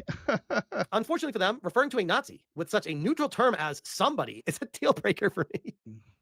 These people weren't going to buy the game anyways. Woof. So they'll be recasting Eric Ishii, I expect. What's Gina Carano up to? So are these in... are you calling Legacy Killer woke now? Because these people are in his comments? These days. Nothing good. Lol. Oh, classic. Never change blue sky. Here's the thing. Sucker Punch forgot that the people that actually buy the games do not ideologically align with Sucker Punch. So it's... They don't really ideologically align with you either. People are tired of the woke, anti-woke grift. The anti-woke just need to let Charlie Kirk rest. Yeah, I agree. It's oil and water. It's not mixing well. And they're falling back on their ideology instead of selling the game. And what ideology? They said their ideology is they don't agree with making jokes about dead people. That's all you know. Ultimately, it's going to bite them in the ass. Is the game going to completely fail and do terrible numbers? No, I think it's going to do okay. There he is, prefacing it with, it's going to do okay, even though recently you said this company was falling apart and was going to end up going down. Well, how is that going to happen if they get recent numbers? Yeah, contradicting himself again, presetting it so that when the game sells, if the game sells super well, no, I said this statement right here. It's not mixing well, and they're falling back on their ideology instead of selling the game. And ultimately, it's going to bite them in the ass. Is the game going to completely fail and do terrible numbers? No, I think it's going to do okay. Yeah. No, I said it was going to do okay numbers. Yeah. Okay. This is setting yourself up so when it doesn't go that way and people make fun of you, you can say, well, I said it was going to do okay numbers. Will it break even? Eventually, I think it will, but it's not going to be any kind of mega blockbuster that they probably thought it was going to be when they first set out to make this game. It's going to be a very remedial, middle of the road game, long term. I would fully expect half the sales, lifetime, long-term sales compared to Ghost of Tsushima. I need someone to clip this and put it in my Discord chat, that statement, so that we can see when it comes up what the numbers do. And that is giving it credit. It might not even get to half. I'd say though it won't matter because they'll just say that they're lying about the numbers. A third, to be fair. Yeah, Grums does the same tactic. Yeah, a third. But yeah, we'll see. I'm very interested, especially. Here's another thing too. If it doesn't sell more than Ghost of Tsushima, it's going to be a failure too. When it comes to Steam for the concurrent player count. But we will leave that one there. Recently, you might have seen the account The Second Story. Oh, excuse me. If you've been in the Warhammer 40k community for long enough, or even if you've only been tangentially related, you may have seen it. Thank you. So yeah, there's that video. Oh, that is something else. So now I wanted to kind of get back into some of the content that we like to do. That one's probably going to take too long. How long is this one? Hour. Let's pick out a degenerate game to watch. Something a little funny, a little bit, well, dark. That Kimoji has sent me.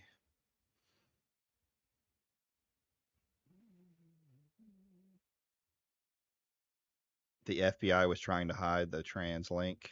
Oh God, I'm gonna have to watch that one later.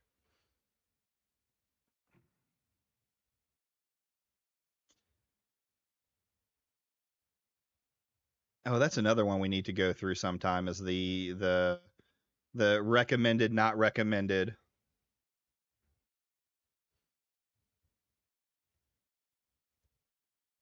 How long is Dark Viper's video? His was probably fucking I've had enough. Oh, no, no, it's only 15 minutes. So I've been watching this, a little bit of this Dark Viper versus Cyberboy stuff. But we'll start with his rant. And if his other videos are a little shorter, we may... Let me look at his other videos on this first, because I may just put this together and make a segment out of it.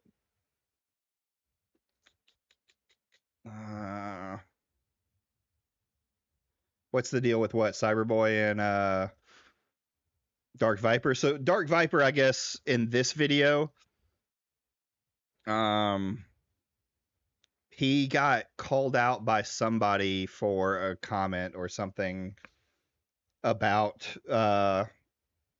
Charlie Kirk, and he just lost his fucking mind in this video. And Cyberboy, who is apparently a very big fan of Dark Viper, made a video against it because apparently he's a really big fan of Charlie Kirk as well.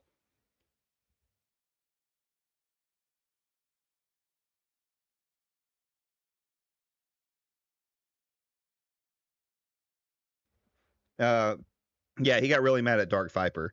And people get really mad at Dark Viper a lot, and he just doesn't know how to not make something out of it. So, Viper, AU. Yeah, well, we'll do it as a segment, just because I also need to watch Cyberboy's videos, and then Cyberboy broke and apologized. Yeah, I do too. Foreigners have next to nothing to do with this. So let's go back here and find me. So I'm going to add that to the docket. Dude, y'all have started to get really good about putting like messages and stuff for me to look at.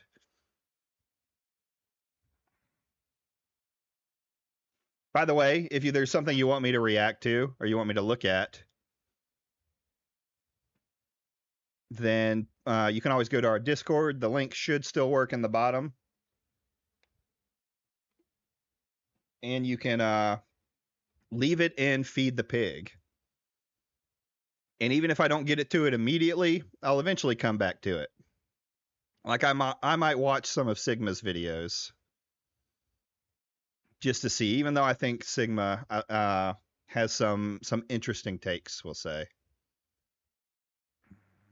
Where is it? Let's watch some. Oh. Let's watch this. I haven't watched one of his videos in a while. This is becoming one of my favorite channels to watch. Stoic Stick. He made a video, the first video I watched of his was Mecha Hitler, and it was pretty funny. So this one is a crime tier list. We're going to be looking at crimes and putting them into a tier list. We're going to be factoring in how cool you look doing the crime, the negative ramifications of said crime, and what I propose the correct punishment for said crime should be. Now, to any governments out there watching this, I am available to work as a head of crime or chief prosecutor. So if you like what you hear, you know how to reach me. Anyway, here are the tiers for the tier list. standard S to D ranking, and as I rank them, I'm just going to tell you what I think the correct punishment should be for the crimes. I think we should just start with the most obvious one, and that is of course murder. And I think the worst part of Charlie Kirk's situation is people harassing foreigners reacting to it. Bro, they're allowed to say what they want to say. Yeah. Well, I think that's with attacking just about anybody. I mean, if you want to make comments about people and things like that, I'm fine. But some of the crazy stuff that's been going on, like doxing, not cool, not good with that. And of course, this is going to be going into the S tier. To murder someone is a very drastic action and also a very permanent one. You can't actually bring someone back to life after they've been murdered, after all. You can also look kind of cool being a murderer. Serial killers even chase the infamy and reputation that often comes with being a serial killer. Now, like men, not all murders are created equal. Sometimes murder can be righteous, other times not so much. But in the case of first-degree murder, I have to say that my punishment for this crime has to be the death penalty. I believe that recidivism for murder and other violent crimes such as these should always be 0, and there is only one way to ensure that the criminal cannot reoffend. Even giving someone a life sentence in prison isn't going to guarantee no reoffending. For instance, there's always a chance a meteor could hit the prison and they escape. I am very much of the belief that there are a finite amount of criminals and you can just start getting rid of them to reduce crime. Sure, if you kill one gang leader, another can take his place, but eventually you're going to run out of gang leaders, which will subsequently make society a better place to live in for everyone who isn't a gang leader.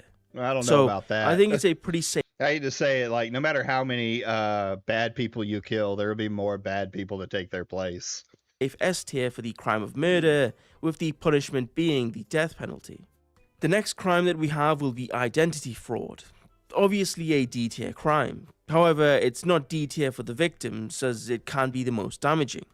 Your name, address, and phone number, even your relatives' data can be bought and sold without permission. It's deserving of the worst of punishments, however almost no one ever gets punished. So in the meantime, you should protect yourself with the help of today's sponsor, Incogni. Oh, here we go. I've been using Incogni for a year and I've had my data removed to take your personal data off the market. But anyway, that's identity fraud, a D tier crime that definitely deserves the death penalty. Next we have child molestation. Yeah man, just straight into it. Obviously another D tier crime. For a number of reasons, actually. Think about it. With murder, at least people will say, he just went in there and straight up murdered everybody. He's a cold-blooded killer, a psychopath.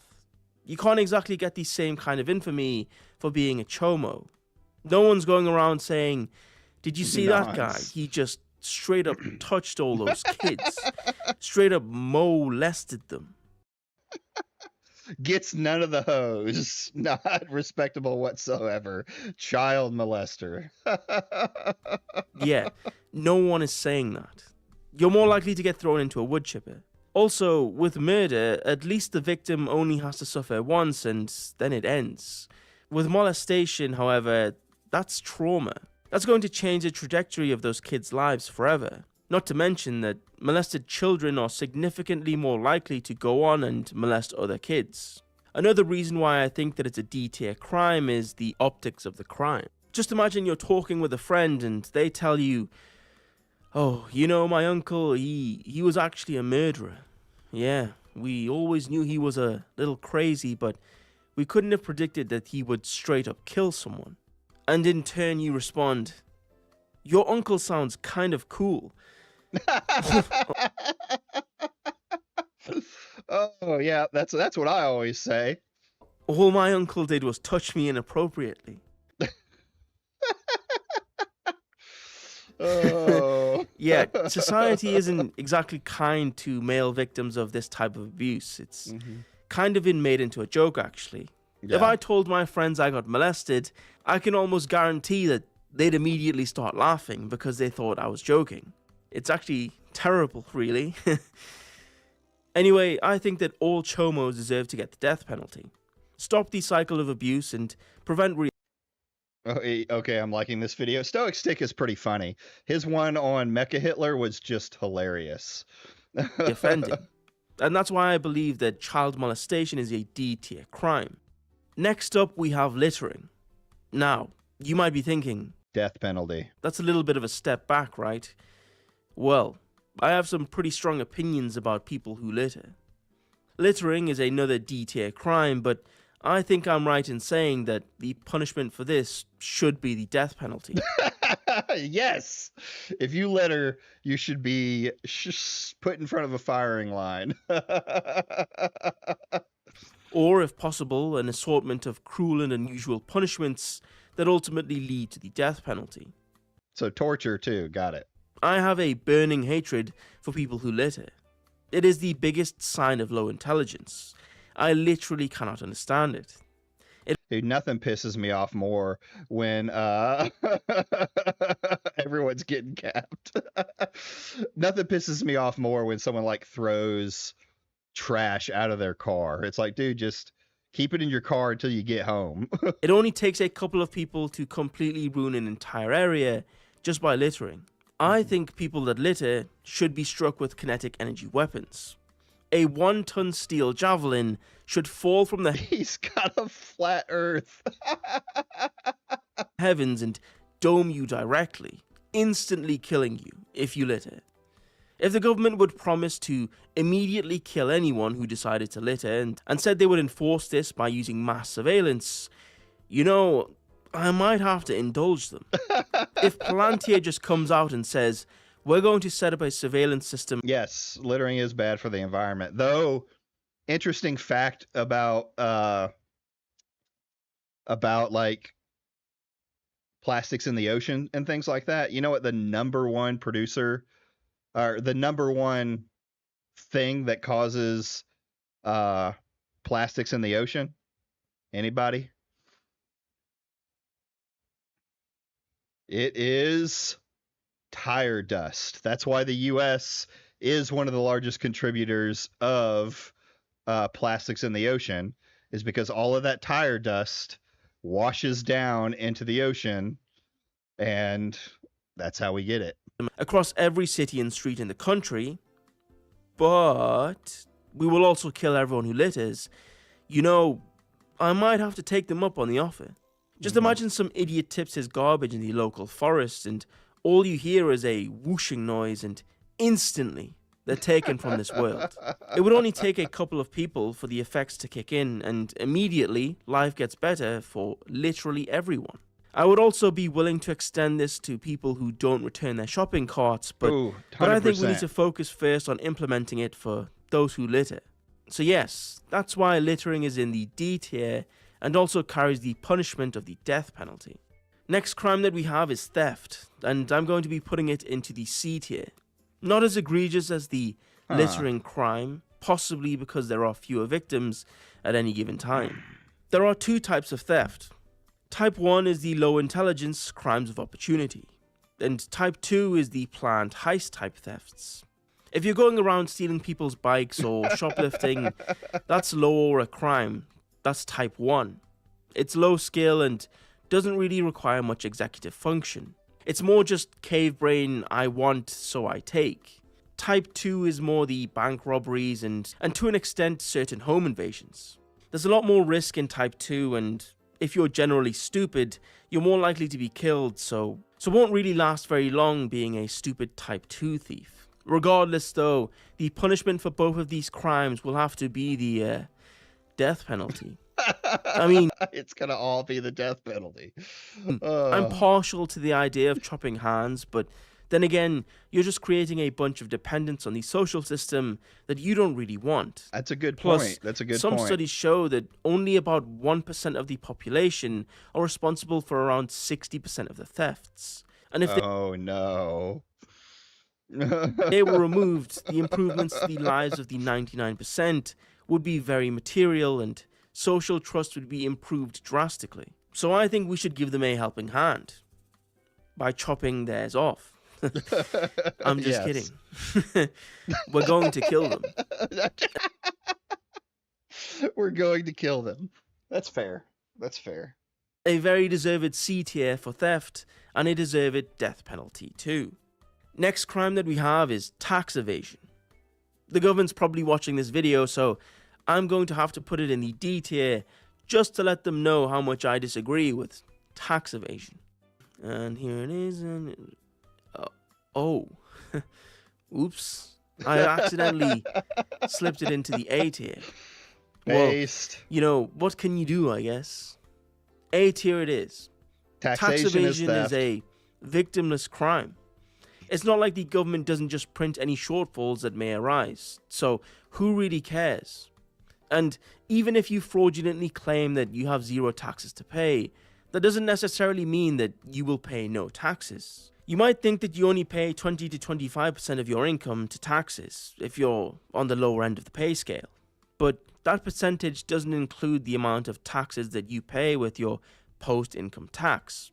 For instance, you also pay sales tax, fuel tax, VAT, import tax, etc.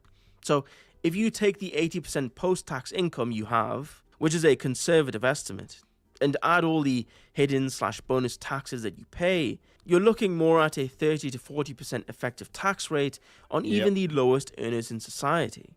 I would at least be less annoyed paying my taxes if they didn't just piss the money away in foreign wars or bailing out the banks every time they lose a bet.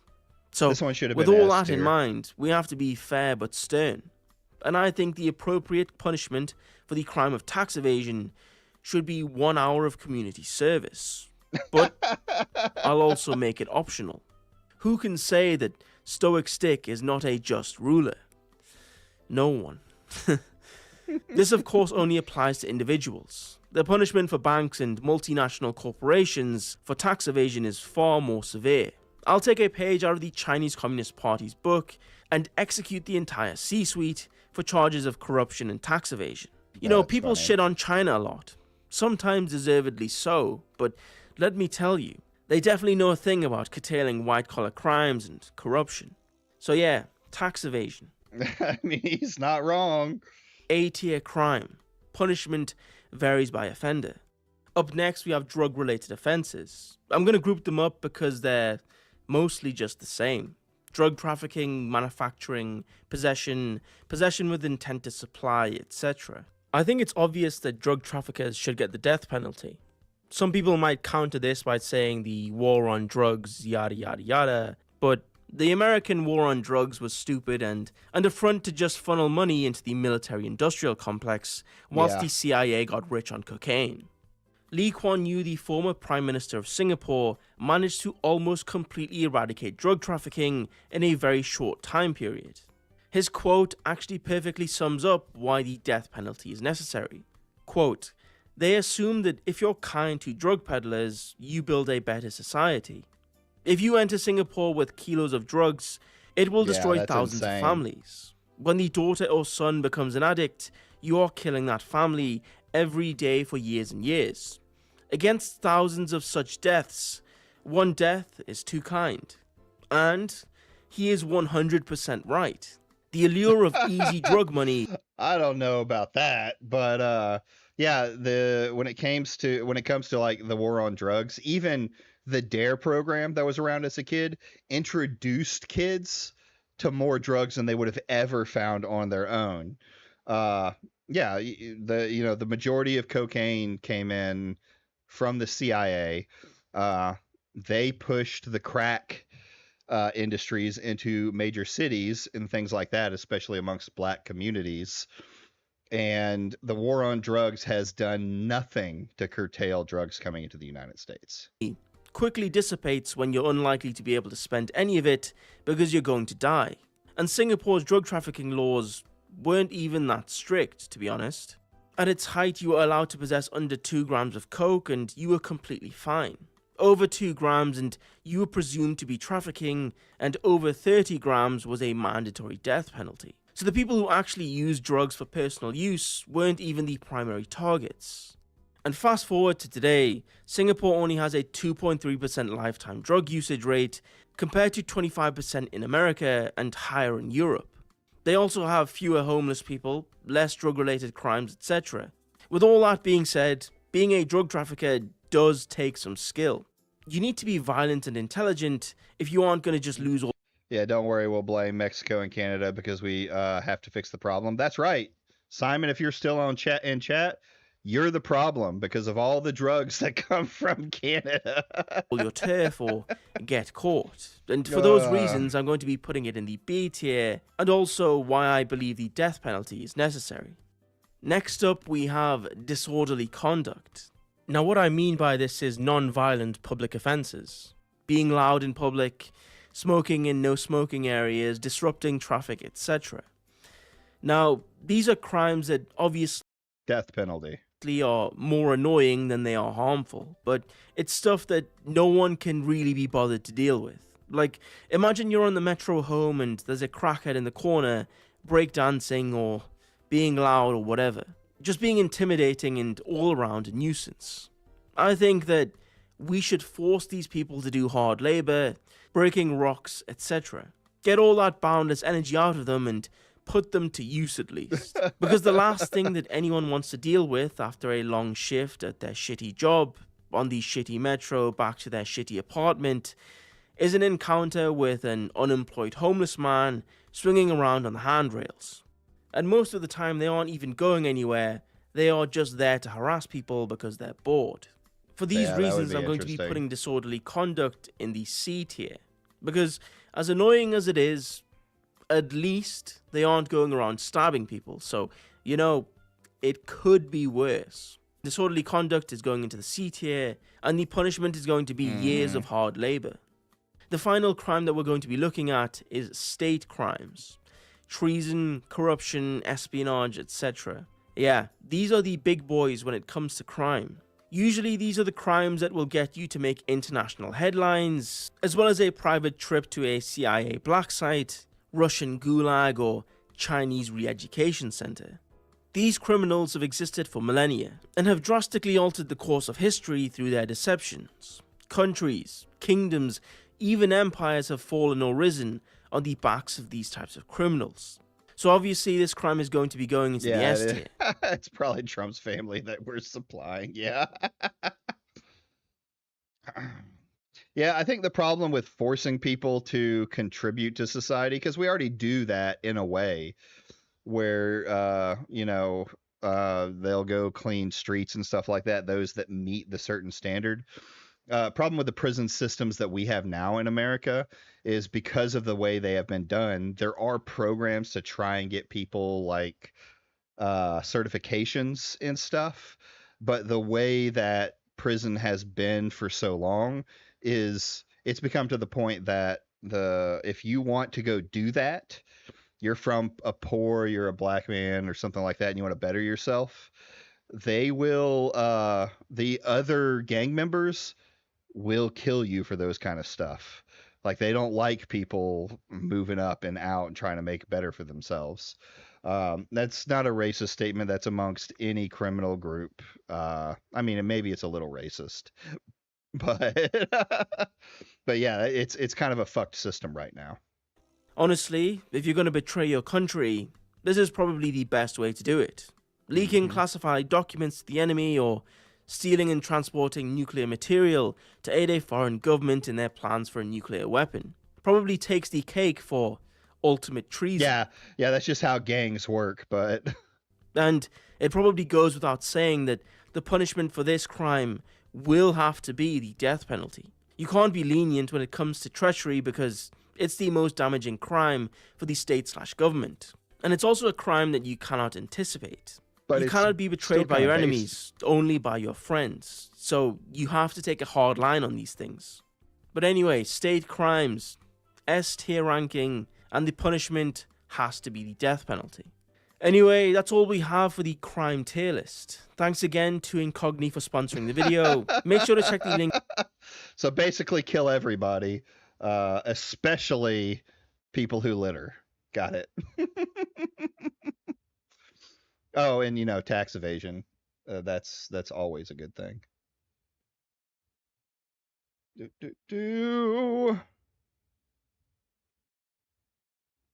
Let's see if we can pull up a WAD. Really.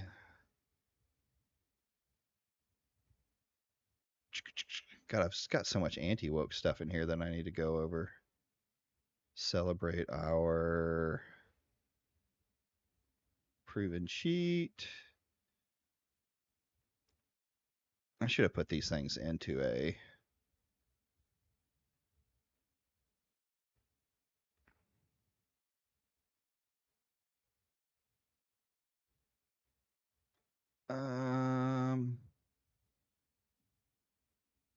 The church doom's most traumatizing and controversial game. Let's go with this. I like really messed up games. If you haven't been on this channel for a while, I've looked at some really messed up games like what was it, 711, I think is what it's called, which is a rape simulator from the 80s. Ethnic Cleansing. If you don't know about Ethnic Cleansing, it's probably one of the most deranged games out there, created by a neo-Nazi white supremacist group. No, they weren't neo-Nazi, they were just white supremacists. There tends to be a difference. About a book that talks about the race war starting, and you just go around and kill black people and Jews and other things in it to win the game. So now we're going to watch this one, The Church, Doom's Most Traumatizing and Controversial Mod. If you don't know about the Doom modding community, they call them WODs. But there's a lot. That's a huge. It's a very... I think it's a pretty big community, and they just remake Doom games in a lot of different ways. So let's see what we got here. Viewer discretion is advised. The horrific terror attack that unfolded in New Zealand overnight. Not one, this is about but that two guy. mosques in Christchurch were targeted, the country's worst mass shooting ever. The Christchurch shooter's specific part of the internet that he came from was a message board called 8chan, and specifically a chunk of 8chan called /poll. It's like quite loud banging, like you can actually hear it, like, you know, like something like that. The total number of people who have died in this horrendous event are 49. This is kind of like, this whole thing that happened was pretty, like, it was shocking to me, because I'd actually looked into New Zealand's gun laws and stuff like that, and they are super strict about their gun laws.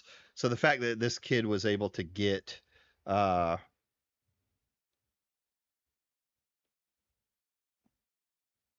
are you, Kamoji, playing one that's in GZ Doom right now? But yeah, the fact that he was able to get weapons into, like, approved for weapons, and then get them into go do this was just kind of crazy for me.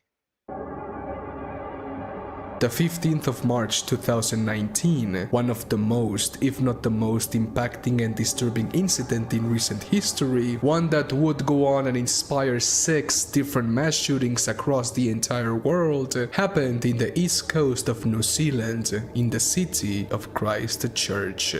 I will say one thing, like, United States is big, we have the most mass shootings, agreed, 100%.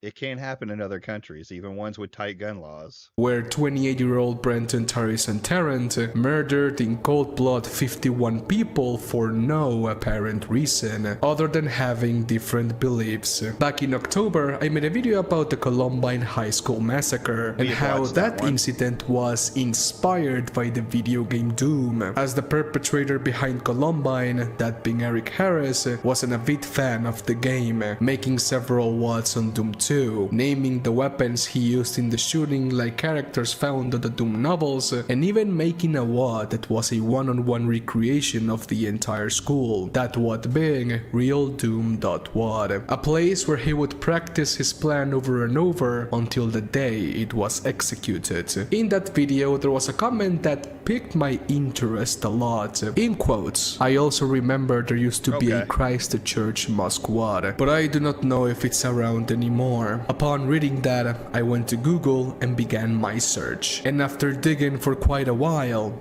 I found it. To my surprise, this WOT for Doom 2 is currently banned. Yeah, that was, I remember seeing the picture of that church. That's almost like a 1-for-1. Because of its extremely racist and hateful content. Because of that, due to the sensibility of this topic, I am putting myself and my channel's integrity in danger. So if you like this type of content, be sure to leave a huge like and let me know down below in the comment section what disturbing Doom WOT or disturbing game I should play next. Because you know, my friends, I always read every single one of your comments. Every single one. Hello guys, Midnight from the future here. I've been trying to upload this video for the past 2 digging for a while and its own based mods.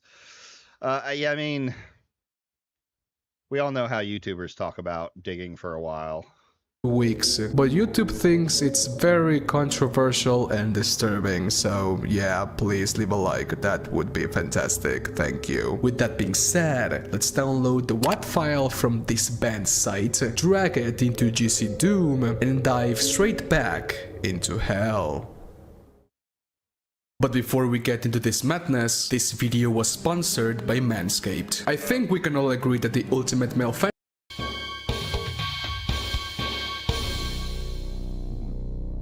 sometime between 2019 and 2020, an anonymous user posted this for the internet to see: Christchurch.WOT, a WOT for Doom 2 where you play and recreate. A lot of taboo games are either on based mods or Internet Archive. Yeah, I mean, once something's on the internet, if especially if it's controversial, it'll be on there forever. It's the events at the Al-Noor Mosque and Linwood Islamic Center. I want to clarify something before I begin. This WOT for Doom 2 was not created by Brenton, Terris, and Tarrant, but by another person entirely. Unlike Eric Harris's alleged real Doom.WOT, where he made an exact copy of his school to rehearse his plan and come up with a strategy, Brenton did none of that. And this WOT for Doom 2 was simply created by another person that had too much time on his hands. But anyways, let's see what this game is all about. New game and ultra violence, because you know how I rock.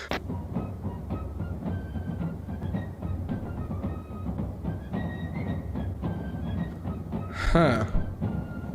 Okay. Remember lads, subscribe to PewDiePie. Remember, Yeah, that's just unhinged. subscribe to PewDiePie. Remember lads, subscribe to PewDiePie. Oh god, someone added that in there. Here's another thing, like I remember this guy said that, and Smash's whole thing is if or no, was it no, that's what it was. Atreus was over, is you need to get rid of all these people that are one are saying the evil things, but if it's like, if any of your fans do it too, then you should get taken out.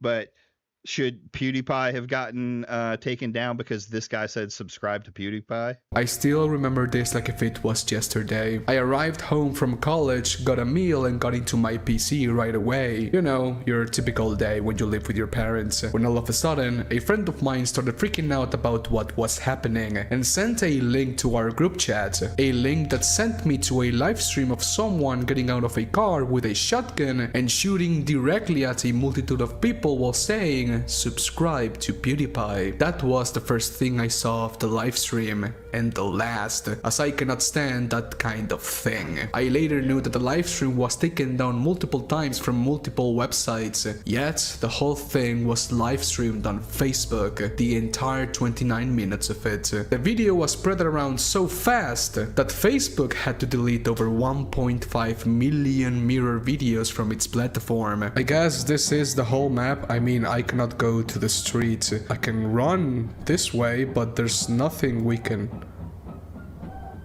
Okay, yeah, this is the whole map. There's nothing else to do here. And there are 9 monsters and 0 secrets, if you guys wanted to know. Okay, I'm gonna go around the structure to see if there's something else we can see. Because the only thing I'm hearing is guys screaming music, and that's all. Now that I think about it, what is this guy holding in its hand? I can't seem to make the shape of it. It's just too weird.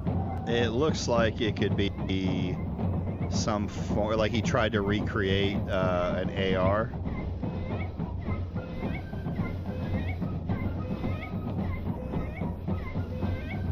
What the hell? This guy wasn't here before. Also, what is he saying? I do not understand. Well, after researching this topic for quite some time, I do have an answer to this. When Tarrant arrived to the Al-Nur Mosque, he shot in cold blood 42 worshippers inside the building, killing all 42 of them in the span of several minutes. After he ran out of ammunition, he went back outside to his car to get another rifle, and right beside it laid an injured woman, who he shot before running away to his second target, that being the Linwood Islamic Center. But let's go back in time and ask ourselves this simple question. Why? Why did Tarrant did all of this? Well, contrary to what the media wants you to believe, which is that the reason Tarrant did all of this falls into the shoulders of violent video games like PUBG. I'm not even kidding. Tarrant's reason for this heinous act was none other than a deep hatred to immigrants and the idea that Europe is currently facing an all-out invasion carried by Muslims. I'm going inside. There's a guy here, 3 guys here. I can't seem to open the doors. And there's a guy that hasn't stopped screaming. Minutes before the attack began, Tarrant posted on 8chan a 70+ page manifesto, which he called The Great Replacement, where he described his reasoning behind this act. So, okay. Is this where, this can't be where the Great Replacement theory came from, right? I'm gonna have to do more research on that. This is like, it's just unhinged behavior. This path. I'll never understand someone remaking this game. I know there's the dark portions of the web and messed up people, but I can't understand like seeing that action happen and then wanting to go remake it as a game. Of impending doom began on April of 2017, where he traveled through Western Europe, where in a span of 2 years, a certain chain of events happened that changed his perspective for the worse. The murder of an 11-year-old Swedish girl, the 2017 French presidential elections, and a trip to France itself, where he described was so devoid of its own culture, and that the French people had become a minority on their own land, their identity and culture diminished by immigration. Tarrant described his emotions as swinging between fuming rage and suffocating despair. In quotes, "My despair turned to shame, my shame to guilt, my guilt to anger, and my anger to rage." I guess this is the whole map. This is the entire thing. I haven't gone here to the back. Of course, there's absolutely nothing here. Would you stop, please, doing that noise?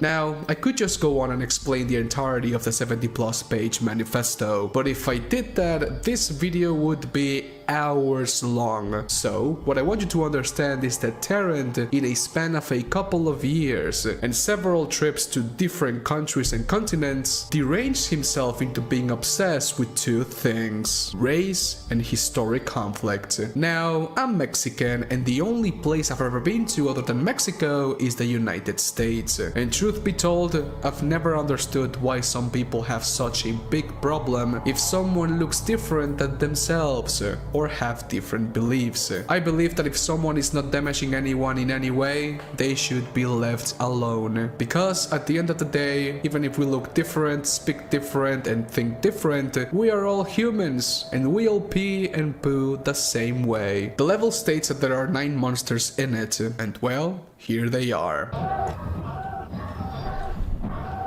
What the hell is happening here? Also, it may not seem like it, but I have the feeling that some of the sprites featured in this map are real-life images of dead people turned into sprites. I have no way of proving it, but some of these sprites just feel too real. Other than that, the map has nothing else going for it, for the exception of the 9 monsters we can find inside the mosque that are, of course, Muslims you are supposed to kill. After reading the manifesto, I finally found why the media blamed violent video games on this act, and to be honest, it's really stupid. In quotes, Spyro Year of the Dragon taught me about ethno-nationalism, while Fortnite trained me to be a killer and floss on the corpses of my enemies. At first, I couldn't believe what I was reading, but this is real. Terrence. Yeah, this is just a absolutely insane person who got stuck on a theory, which no, he wasn't the one. It was 19th century. The concept was replaced was a heuristical roots dating back to the 19th century. Early expressions of the fears were often tied to anti-immigration statements and racial anxieties.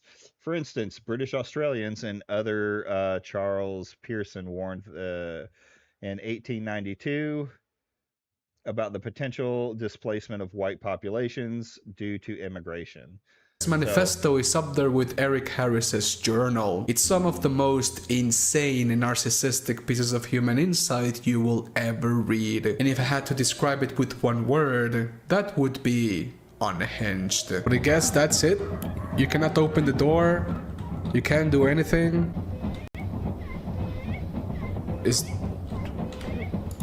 Oh, this WAD for Doom 2 has nothing. It's just an empty space made to immortalize what Taran did in 2019. And to whoever took the time and effort to make this, why? Just why? Other than this being edgy for edginess sake, I see no reason why this should ever exist. And well, this is the end for this WAD for Doom 2.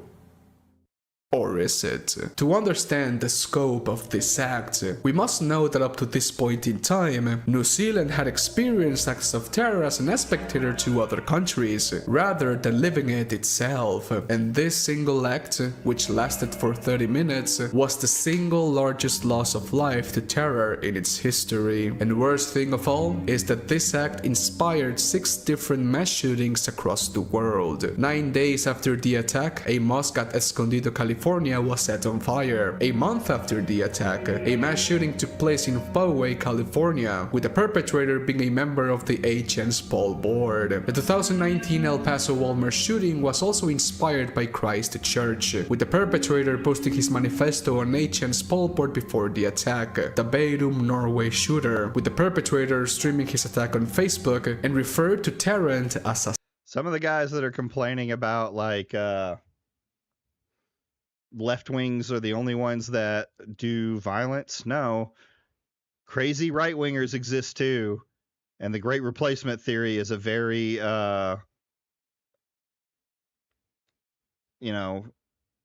reason for them to like. But look at this one, May 2022, white supremacist shooting Baton Garrett killed 10 people and injured Buffalo, New York. That's crazy. 13 of the victims were black. A saint, and the shooters behind the El Paso and Poway shootings as heroes. Man, ¿qué vergas le pasa a esta pinche página toda puta culera, wey? Because of the impact of this incident, the New Zealand government gravely penalizes anyone who distributes the video of the mosque online, up to a $15,000 fine and 14 years of prison. So, in case you wondered why I didn't show the video, this is why. And also, if I could show it, I wouldn't. That's just sick, man. Yeah, no reason to show that. Dude, I just do not know what to say. Se pasan de lanza. Les vale verga. Pero bueno, este es el final del video. ¿O será? Hello my friends, thank you so much for watching this video. I hope you guys really enjoyed it, and if you did, do not forget to leave a huge like and a comment for the algorithm gods. Be sure to click the link down below if you're interested on Manscaped. If you support them, then you will be supporting me. Have an awesome day my friends, and stay safe. Adios. Bye. All right, good video. I say if you enjoy seeing like really interesting stuff, he's got some good videos out there, especially around those Doom WADs. things like that. I think I watched one of his of the House, and it was an interesting game. It made me buy the book House of Leaves, which I haven't fucking read, of course, but very interesting wad nonetheless. So with that, I think we're going to end a little early tonight. I'll put together a docket for Monday. I think I'm going to put together some of the Dark Viper AU stuff. If you got anything else, of course, put it in Feed the Pig, because I want to start going through some of that stuff that's backlogged in there and look at some interesting situations. Again, next week I will be going out of town. So I'm leaving Thursday, so I'll probably stream on Wednesday. Thursday we'll get up and go do our stream, or we'll go on our trip, and I should be back on Monday. I'm gonna try and clip up some videos so that there's or clip up some streams so that there's something to watch for people. That way it's just not just dead air. Yeah, anytime, girl. I'm trying to get more consistent. I've kind of been falling off of it, but I want to get more consistent, more getting into stuff that I enjoy doing. And Monday will be, of course, a gaming stream as we go further into Chronos. So thank you everybody for stopping by. Y'all have a wonderful day or wonderful evening or whatever time it is, and I will see y'all on Monday.